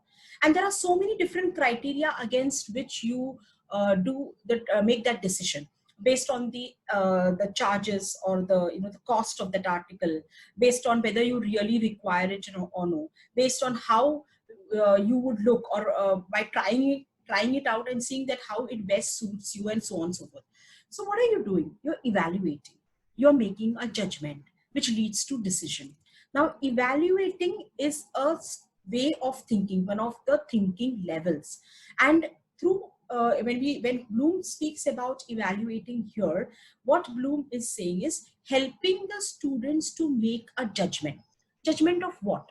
Judgment of any object, or any article, or maybe a poem, or maybe a point of view. So basically depends upon what content or what context you are dealing with. So help the students to evaluate that. That is, evaluate evaluate, or we may say look at it in a critical manner, or appraise it in a critical manner in order to arrive at a judgment. So looking at that, so in this taxonomy, if you see in the earlier taxonomy that Bloom had put forth, evaluating was actually the highest level, but now we find that evaluating comes before creating, because we find that the child or the student as a thought process should be able to make a judgment before going on to creating something. So therefore evaluating is using information based on which the learner or the student gives a judgment or gives an opinion. We definitely have that those kind of questions in our papers, like when we ask somebody to critically appreciate, or we ask somebody to give a opinion or to justify their opinion. So therefore you have these kind of questions, but of course it's a challenging question which is there, and many a times the student is really not able to arrive or look at all the factors in order to evaluate. But if we include that as a part of our teaching and have activities where the child is asked to analyze the entire information, compare the entire information, and then give judgments or then give decisions. So that is what your evaluating would be. So you can have question stems like this, that what criteria would you use to assess something, or what data would you use to evaluate, or how would you best verify something, what information would you use to prioritize a particular decision. So you could have these kind of stems for evaluating, which is there. Some actionable verbs that we can use, and these actionable verbs are as such that evaluate the accuracy of a given content. Now, this is something that we are doing in our online teaching. That is, there are n number of content that are available to us, but we often don't check out the accuracy of that particular content. We accept everything that comes on the internet, that yes, it is correct, or it is something that is acceptable. So asking the students to find out that, finding errors in a problematic situation or a problem, selecting an appropriate action, or deciding upon a meal plan. So even like when you are deciding which meal plan would be better. So because we are having participants from so many different fields. So if you're dealing with a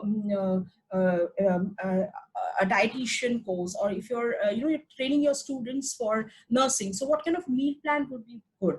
Or justifying or debating the pros and cons, or judging the importance of a particular situation. So you have this kind of actionable verbs also. So checking, hypothesizing, critiquing, blog commenting, reviewing, posting, moderating, all that also becomes a part of your evaluating. So given a blog, and asking students to comment on that blog, or to judge the accuracy of what is mentioned in a blog or an article or an experiment conducted, also would be under evaluating. So we have different type of contents that can be used for the purpose, that can be used to test the evaluation. So also for quizzes, and we saw that quizzes can be used for applying, analyzing, as well as for testing out the evaluating.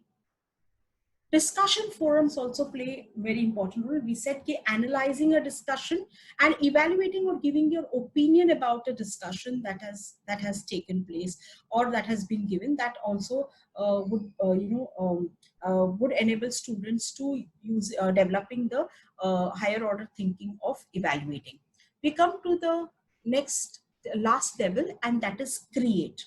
Now, create or creating or creative thinking, for that matter, is considered to be the highest level of the thought processes. And basically, when we say create or creating, it means putting the elements together to arrive at something new or coming up with something new or novel.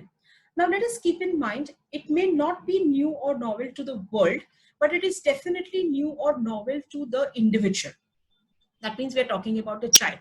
So the child uses the previous information, whatever the child has learned, synthesizes the parts to create or come up with some certain new things or a new product which is there. So that process is considered to be the most difficult of the mental function, and hence Bloom has put it at the highest level, and that is the highest level of the thought processes which is there. So at the creating level, we have the students use the previous knowledge, whatever one has learned, analyze it, break it down, and create or come up with new ideas, new products, and so on and so forth. For example, as simple as brainstorming to activity where the students suggest measures or ways of bringing down or taking care of the COVID-19 pandemic situation, even that would be creating. And then, of course, then judging that which of the measures suggested is the best would be the catering to the objective of evaluating. So we do have these kind of activities in our classrooms, definitely. So also in online teaching, but we need to bring about these kind of test items more in our test, so that we understand whether the students have developed the highest level of the thought processes as per what Bloom has said.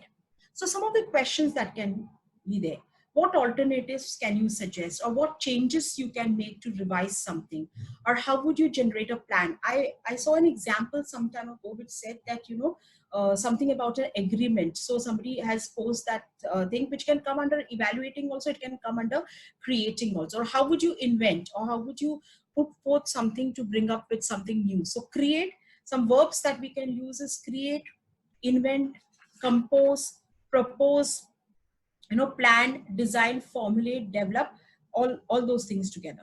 All right. Another thing that's what I want to share with you all is that creating a thought process is something that takes time. So it is not necessary that you need to pose a question on creating in your test paper. It could be an independent activity that individual could be doing over some period of time and coming up with some outcome. So it could be assessed as an assignment also, or it could be assessed as an activity that you may give the students, which goes near beyond copy pasting it. So that part is very essential, that where we do not encourage our students, of course we don't do that, to plagiarize or to just copy paste and come up with something new. So it can come as an activity for designing something, some plan.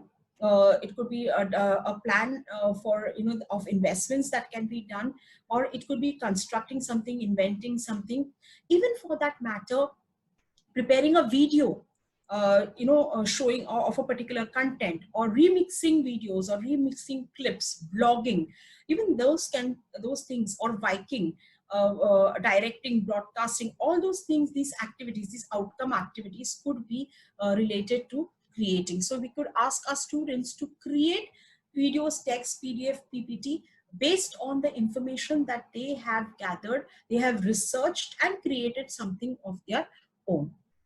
As I said, we could have assignments like, inventing a tool or a role play, or, marketing campaign, or a commercial, or even a small movie or a blog, a story. animation or a slideshow, depending upon their own abilities. And let me tell you, they will love doing these activities, which because they know much more than what we do. So they are digitally more intelligent than our generation, which is there. So these kind of assignments would help students to cater to the objective of creating.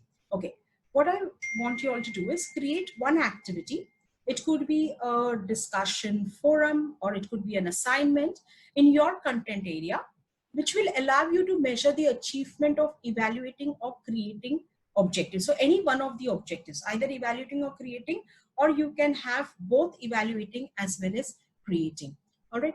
Once again, the tool that we are going to be using for this particular activity, you may not be able to access if you're using your mobile phone. So those of you who are on your laptops or desktop may be able to use this. So I would request you all to try it out later on. Meanwhile, others can actually use this. So please go to the link.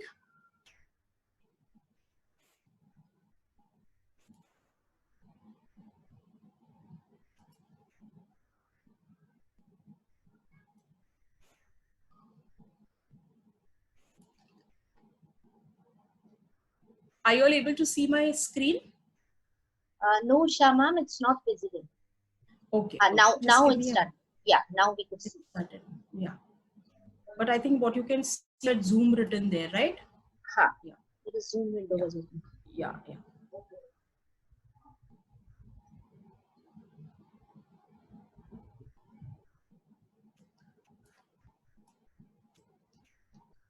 Yeah. So this is a concept, concept board, which is there, and I have already put this activity here. All right. And again, you will find on the upper part a sticky note. Are you all able to see that? Is anybody who has accessed it is able to see that? Anyone who's accessed it?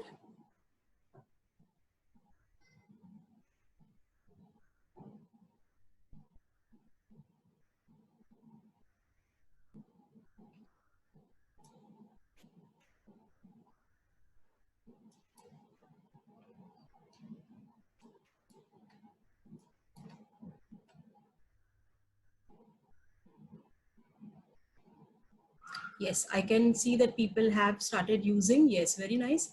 So there's a sticky board, a sticky note here. So you can use that.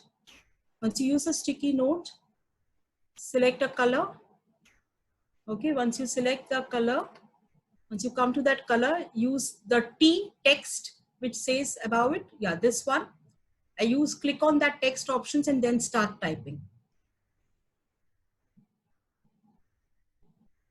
Then start typing. Yes. Yes. Somebody has said design an ad for a preschool. Wonderful. Wonderful. You can even give limitations of words and things like that also. Yes. Okay. Pallavi ma'am, somebody is requesting you to repost the link of the concept board. Would you kindly do that? Yes, I'll do that. Yes, devise a strategy for developing vaccine for coronavirus. Okay, wonderful. Okay. The sticky note is here. Okay, once you click on that sticky note, click and drag, the square will appear. Okay, and then use the T which appears above that sticky note. Yes, very nice. To type your question. Yes. The concept board is a huge board wherein n number of students can type their questions in the sticky note which is there. Usha ma'am. Yes, Archana ma'am. In the chat, somebody is asking that it is asking to log in. I think they will have to. Sorry, Archana ma'am, I cannot hear you. They will have to log in for the concept board, no? They will have to click on that link. Only clicking on the link is sufficient. But if they are using their mobile phone, they may not be able to use it. So they may have to do it from the desktop or the laptop. So they can try later on, Archana ma'am. Okay.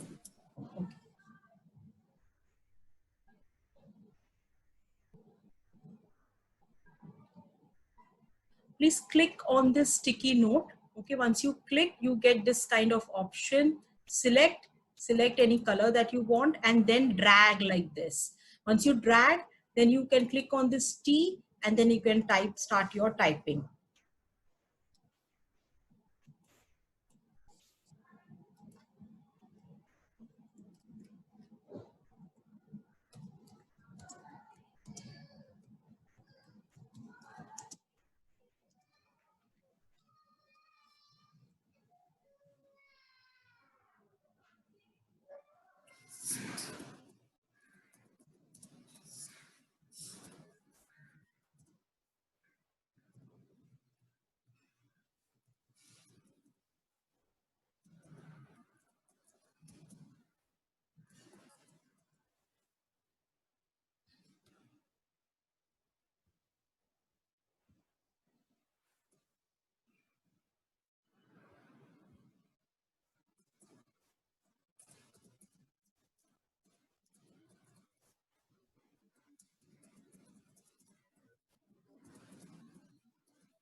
All right, good attempt. Fine.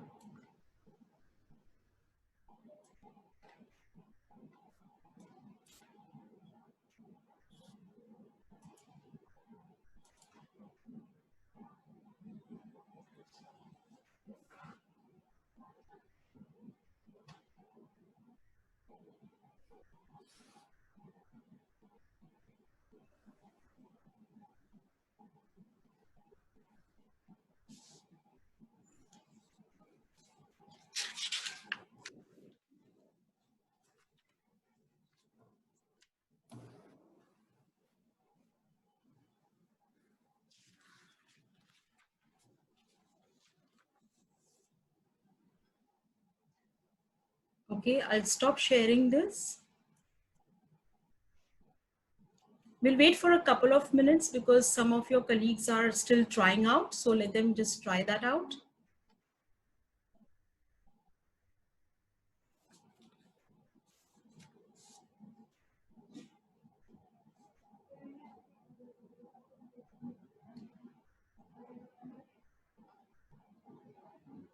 All right.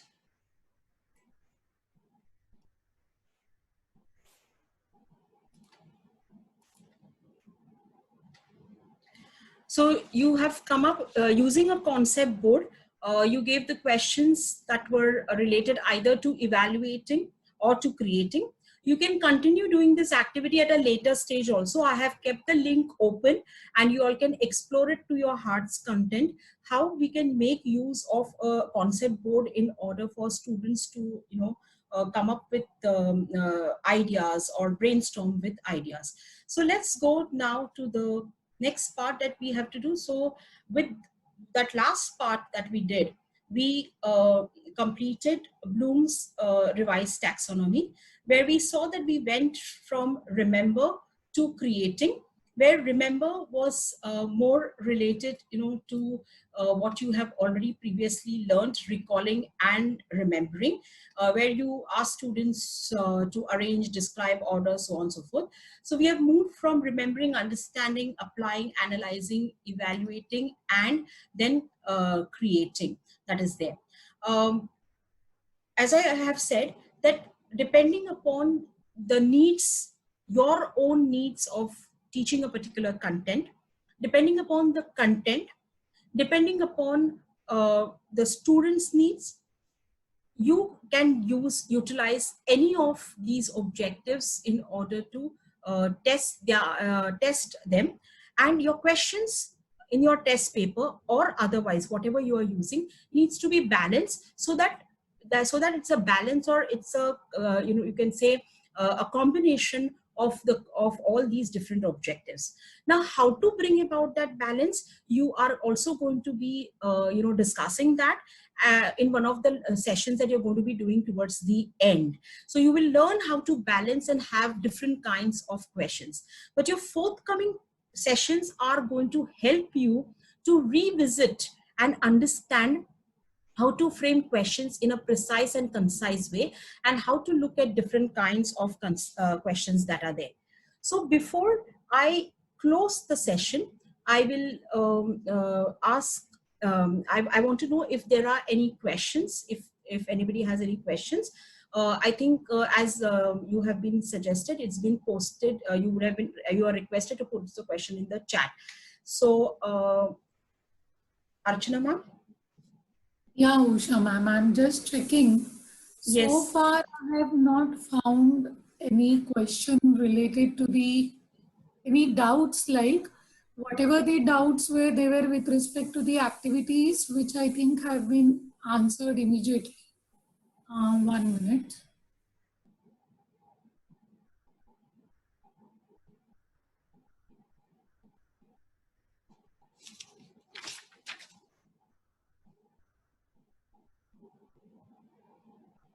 Okay, no, other than people asking for the recording or the PPT and appreciation, I don't find any questions here in the chat box. Yeah, so Archana ma'am, with respect to what you said, yes, I will share the PPT in the WhatsApp group. Usha ma'am, Yes, one question has just now come. Yeah, please, Archana ma'am. Yeah. It is by Shraddha Prabhu ma'am, and the question is about, in biology, diagrams are already given. So draw diagram would be in which type? Okay, now draw diagram actually is an example of the psychomotor domain, that is the skill. But when you are asking to draw and label the diagram, it comes under remembering. But when you enhance that particular question and then ask them to explain the functions of any three objects or three parts, then it goes into understanding. So the same question you can convert from remembering to understand. So drawing, per se drawing, would be two things. Skill, we have not looked at skill because it's the part of the psychomotor domain. We spoke about the psychomotor domain in the beginning. So there is skill and there is also remembering, which is there. But the same question can be converted into a higher level question of understanding when you ask them to label the parts and explain the functions of any three parts or any two parts. If you ask them to see the interrelationship or explain the interrelationship between different parts, then it goes to analyzing also. So like this, the same question, you can change, reframe it to cater to different levels of objectives. So that is, I hope I've answered the question. Yeah, Usha ma'am, we have two more new questions now which have come in. Yes, please. Yeah. One is by Vaishali Nirmalkar, and he has asked, Madam, how can we apply Bloom's taxonomy in online scenario? And the second is, okay, the next question I'll take later. Fine. Okay, so when we're talking about online scenario, I have given you examples where I said that the content that you are referring to or you're using in an online situation, okay, so based on that content, you devise your questions. So your questions catering to the achievement of different objectives is not, it will not change all of a sudden, but they will, only new questions are being added. So there were umpteen number of examples where I give, where I said that if you're asking the students to view a video and write their opinion about the video or post an opinion about the video in the discussion forum that you have on your LMS, okay, so you are catering to the, you're testing the objective of evaluating, and you are doing that on an online mode through the discussion forum. So that is how you're using Bloom's taxonomy for online assessment. So the assessment mode will change. Okay, the rest of the content and things will not change, because what we are doing is, for teaching now, we are making use of an LMS, and on the LMS, either we have content or discussion forum or quizzes or assignments. So we're using that, but we're using it via a platform in an online mode, and hence that is how you are going to be using. So the taxonomy is being used for constructing or asking them to do activities which will be done in the online mode. So that is how we would go about. Okay. Okay. Usha ma'am, next question is by Veena R. Can this model also be flipped, starting with creativity and then moving to remembering? Okay, when you're flipping the model, okay, why would you flip the model? Because first and foremost, this is the development. Bloom's taxonomy or the pyramid shows the development of the thought processes in an individual, right from the time that a child is born till the time the child enters the school, goes through the entire education system, and also beyond it. So through your teaching, you are refining the thought processes of the children. Now, for example, if you ask a pre-primary child to create something, will the child be able to truly create? That ability to create, the ability to analyze would come only at a later junction. If all of you are aware about Piaget's theory of cognitive development, Jean Piaget has shared and proposed, and it's a very well-known theory which goes on to say that at the right time, the thought processes of the child evolves. For example, a younger child will not be able to differentiate between a horse and a donkey. How much ever you would try to explain to them, the reason is not because the child is not understanding it, is because those thought processes of the child has not yet developed. For example, if you ask a child, maybe 3 years, 4 years old, and you ask a child to suppose something or hypothesize something, okay, they will not be in a position to do that because their thought processes have not evolved. So you cannot flip the model. You can't say, okay, I'm going to first teach children how to do creating, evaluating. That will not happen. But as the child grows, the child's thought processes evolves through all these thinking skills, and as we grow older, our thought processes become more and more clear, and we're able to do complex thinking, which a child is not able to do complex thinking. So we cannot flip the model as such, so that doesn't happen. But what is said is that as we are teaching the higher levels, the more focus should be on HOTS. That means higher order thinking skills. So our teaching, our evaluation should cater more to checking out whether HOTS have been developed. That means higher order thinking skills have been developed in the students or no. Whether they are able to use this higher order thinking skills or no, that is what we have to try to do. So when we are talking about higher education, because all of us mostly are belonging to higher education, so there has to be dominant of discussions, or our questions in the paper should be dominantly with respect to HOTS.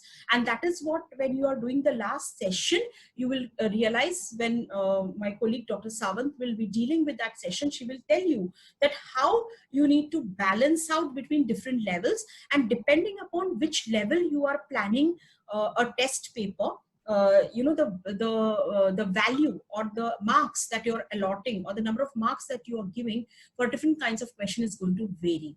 So for lower classes, it would be more of the lots, that means the lower order thinking. But for higher classes, when you're talking about higher education, what is important is to focus on HOTS, that is higher order thinking skills. So that's where, ma'am, we cannot flip the model as such. I hope I've answered the question. Yeah. Yes, Archana ma'am. Next two questions you have already answered, Usha ma'am, but I'll still just read out the questions in case if you want anything. Madam, when you are setting an assessment for high school, suppose for a particular marks, then is there any criteria that we should keep in mind of distribution of marks for each category of Bloom's taxonomy? Absolutely. Yes, I will not speak about that marks because, as I said, my colleague Dr. Sawant, she's going to be taking the last session, and that last session actually will tell you how to balance out the marks for different levels, whether it is high school or higher education and things like that. And at that point of time, you will realize how much weightage you should be giving for testing which level of thinking skills of the Bloom taxonomy. Yes, Archana. The next question is also on the same lines. I'll still read out. When it comes to maintaining the record of higher level evaluative sessions, like discussion sessions, conducted by a teacher, how does one go about it? Yeah, now that question will be answered by my another colleague, Dr. Manjeet, and she's going to be discussing about rubrics and how to formulate your rubrics for such kind of activities such as discussion forum. So how are you going to measure it, whether they've done the right kind of discussion or no, whether they've followed your criteria or no? So each of these sessions are actually interlinked. Okay, today I've only spoken about the objectives, but my colleagues are going to be speaking about different types of questions, how to frame them, how to have different kind of assignments and assessments. So ma'am, your question is going to be answered in the session on rubrics that my colleague Dr. Manjeet is going to be taking. Okay. One last thing, this is just a confirmation that the person is asking. Ma'am, we use construct in applying as well as last domain create. Also, right. Yes. Yes, or absolutely right. You use construct, in applying also. Like, but the construct that you have in applying is solely based on whatever content you have done earlier. Like for example, we give in mathematics you give the measurements, and then you ask them to construct a figure. So that would come under applying. But then utilizing different figures, mathematical figures, you come up with a different shape altogether. That would go into creating. So construct is a terminology that you use in applying also, you use in creating also. So as I said, the terminologies can overlap, but what follows the terminology would definitely I would say decides whether that question is belonging to a particular level or not. Okay. Usha ma'am, I don't think there are any more questions here. Okay. Yeah. Just appreciation and people asking for feedback link or attendance link. Yeah, that's okay. No, the session is not yet over. So please wait. I'm just making the message to them. Yeah. Okay, thank you, Usha ma'am. Yeah. Thank you, Archana. Manisha, may I request you then to ask? Good afternoon all. Ma'am, no questions were posted on the WhatsApp group. But participant appreciated about your presentation. They said it's very fabulous presentation. All right. Thank you, everybody. But as I said, the session is not over. We are having a last activity. I mean, how can we, have this activity and not, evaluate? So what you're going to be doing, please, I'll be sharing something with you all. Okay. You need to check yourself. It's a fun activity. Okay. It's not going to be used for any, certification or anything. I want you to note that there is this link which is given. My colleague, Dr. Talekar, will also share this in the chat. You need to copy paste this link in your web browser and you will see a window will open up. Once that window opens up, you will be asked to enter your name as well as surname. Please enter your name and surname and the passcode. This is the passcode which is there. Once you enter that, okay, a test will appear and this test is of 10 minutes duration. It's a multiple choice question test which is there on Bloom's taxonomy. So please appear for that test. You get 10 minutes and after that there is a clock which will be ticking there. And once your test is over, you can submit your answers. You will get to see the answers also. So kindly please do this test. I shall give you 10 minutes to do it.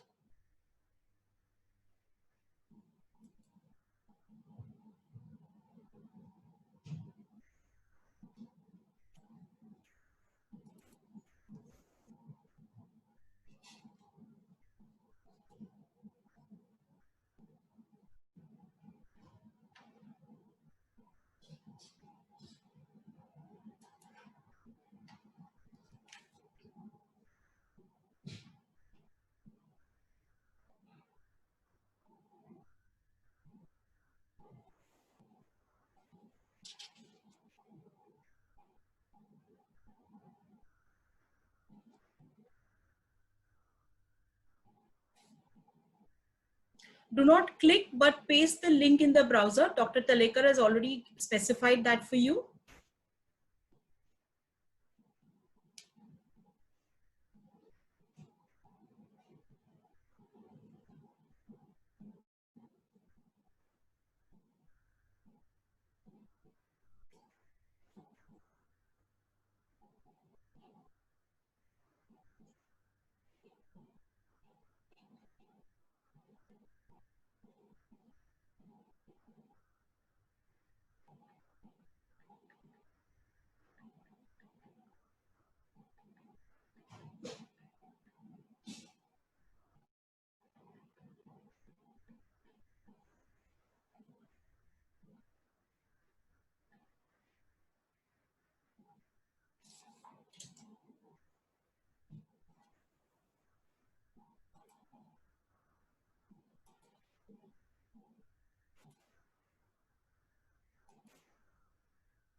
Hello, ma'am.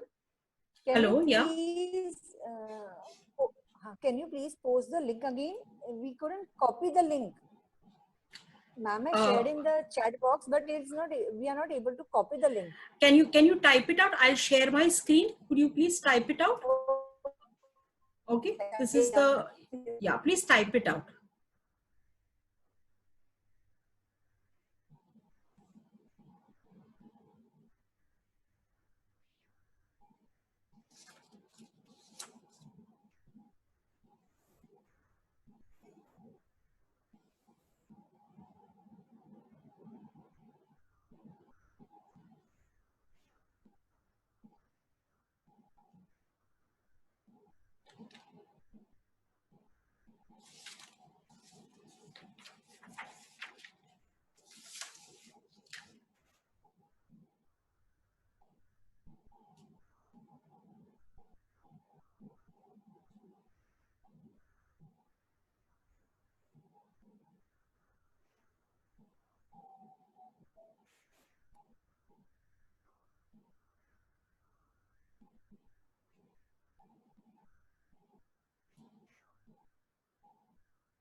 Okay, Anisha has already finished.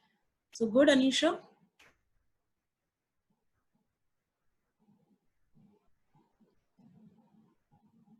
Okay, somebody said is not able to do the link. What I would just suggest once again is, I'm sharing this. Please type testmoz.com 4882314 in your web browser. Okay, once you type that, click enter, a screen opens up, okay, and you type in your name and your surname, and then put the passcode 010798. Okay, once you do that, the test will open.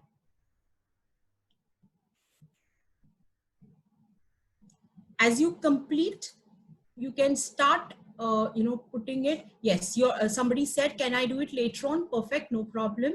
You can do it later on also, but do it because you will find it interesting. Some of you have completed doing it.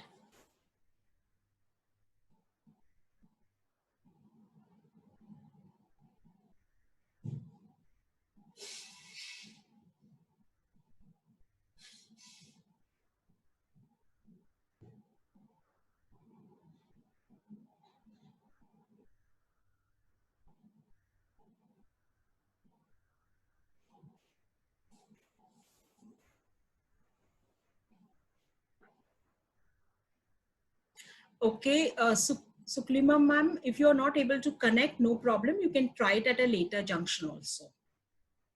Yes, Abhilasha has said that it is working. Okay.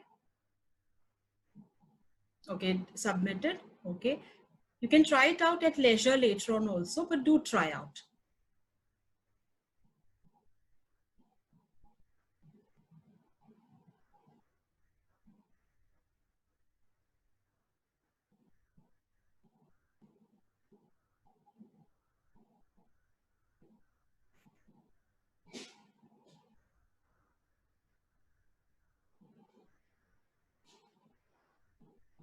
Okay.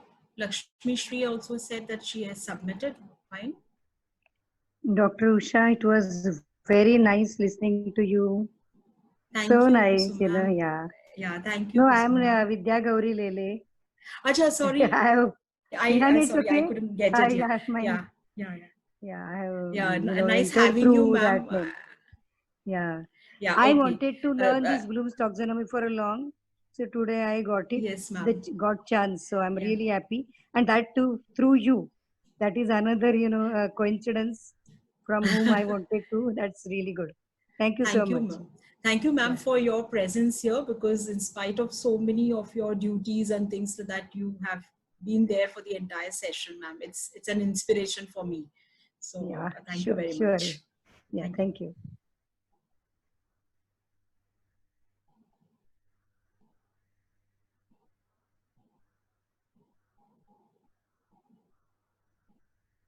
We shall just wait for a couple of minutes so that participants who have logged into Testmos can complete their test. And once you've done, please put on the chat that you're done, so that, then we can come to the end of the session.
Thank you, Andrea. It is good to see that you are here.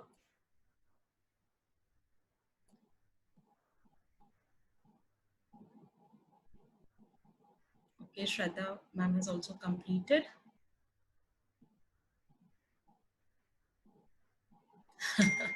Yes, Poonam. Yeah, the answers are very close to each other, but there is, but the clues are in the question itself. So please pay attention to the questions that has been put up there.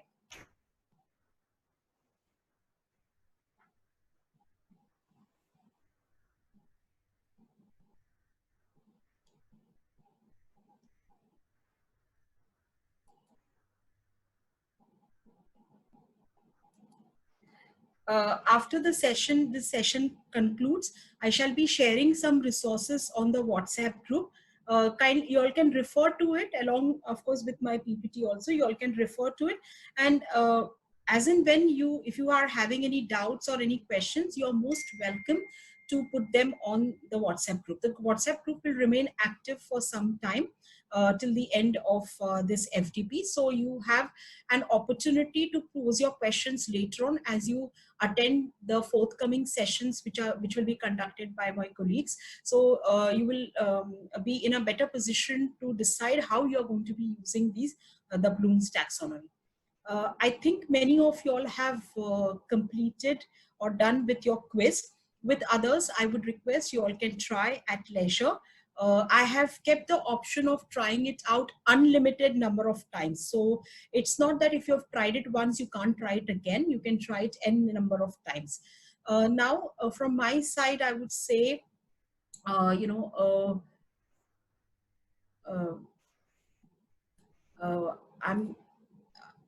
a big thank you to all the participants, and it has been wonderful conducting this session with all of you all, and you are most welcome to pose your questions. I shall now hand over the session to my colleague, Dr. Manjeet. Over to you, Manjeet. First of all, thank you very much, Dr. Usha Borkar, for that lovely session that we've had. And I would definitely be coming. Yes, it was nice to hear the participants giving you a live feedback too. But before we go on to recalling and recapitulating the proceedings of the day, I would first like take this opportunity to give a formal vote of thanks to our chief guest, Dr. Vinod Patil, who was here with us in the morning. On behalf of Gujarat Research Society's Hansraj Jivandas College of Education, our principal, Dr. Anita Swami, and the entire HJCE team, I extend a deep felt gratitude for Dr. Vinod Patil, Director of Examinations, Mumbai University, for being with us in spite of all his duties and schedules that he has online. I'm sure people are very, very busy while they are working from home. So he could make time to be with us. And in his address, Dr. Patil very beautifully threw light on the difference between online learning and blended learning. And he spoke about how online evaluation is so essential and needs to be the trend today and is the way to go ahead for all of us teachers who are conducting online lessons. And having said that, he definitely set the tone for the proceedings of the day to follow. So once again, I express my heartfelt gratitude to Dr. Vinod Patil for being with us today. Well, we began our session by Dr. Borkar on Bloom's revised taxonomy. And in her lecture in this session, Dr. Borkar began with a very brief summary of Dr. Benjamin Bloom and his taxonomy, how it is related with teaching learning, the three domains in which learning takes place, and the levels of thinking that should be developed through the process of learning in the classroom, and the hierarchy in which he has placed these levels of thinking. She also spoke about her students, Dr. Karpol and Dr. Anderson, who in 2001 brought about certain changes in the taxonomy while preserving most of it. And as a result of which it is today known as Bloom's revised taxonomy. After that, through a very interactive session, Dr. Borkar spoke about the LMS, especially the online content that we are dealing with today with our students, the PPTs, the videos, PDF files that we share with them. And she tried to look at all this and how to evaluate in the light of, through the lens of Bloom's revised taxonomy. Very nicely and in a wonderful manner, she conducted activities where the participants were able to frame questions based on the hierarchy of thinking, the thinking order, that is remembering, understanding, analyzing, applying, analyzing, and creating. And through this activity, all the participants got an opportunity to design their questions and also get an immediate feedback from Dr. Borkar. One more thing that you all must have noticed is the use of the online tools that Dr. Borkar made. She used the Padlet, the Jamboard, and the concept board, and also demonstrated how you could use this very effectively, how you could integrate this in your teaching process, in your normal online classroom teaching right now. This was followed by a question and answer session, which Dr. Borkar addressed. And there was a surprise item waiting for all of you, a test in the end. Once again, Madam, through this test, demonstrated to you how you can make use of such kind of online evaluation tools effectively, how you can modify them, and how you can, just make it very specific to your learning circumstances. Well, we have begun our first day of the 7 days faculty development program, and this has provided us the base on which all the other subsequent sessions will be carried out, and would definitely form a very strong, this has definitely given everybody a strong foundation to understand and assimilate the other sessions that are going to follow. So a huge thank you to Dr. Usha Borkar, our colleague, and Dr. Usha Borkar, we would look forward to learning, again, having such an occasion, or such kind of a situation where we would be able to learn from one another, especially from you once again. Dear participants, as you are aware, we will have a feedback form which is going to be posted in the WhatsApp group. Please fill in all the details of your feedback. It is necessary for us to award you with the certificate of participation for today. With this, we come to a conclusion of today's session. Thank you very much for being with us. Thank you for sharing your time, and stay home, stay safe, and we look forward to meeting all of you in our next session, which is next week. Thank you so much. Goodbye from all of us. Dr. Pallavi Taraikar, would you end the session for all of us? Thank you.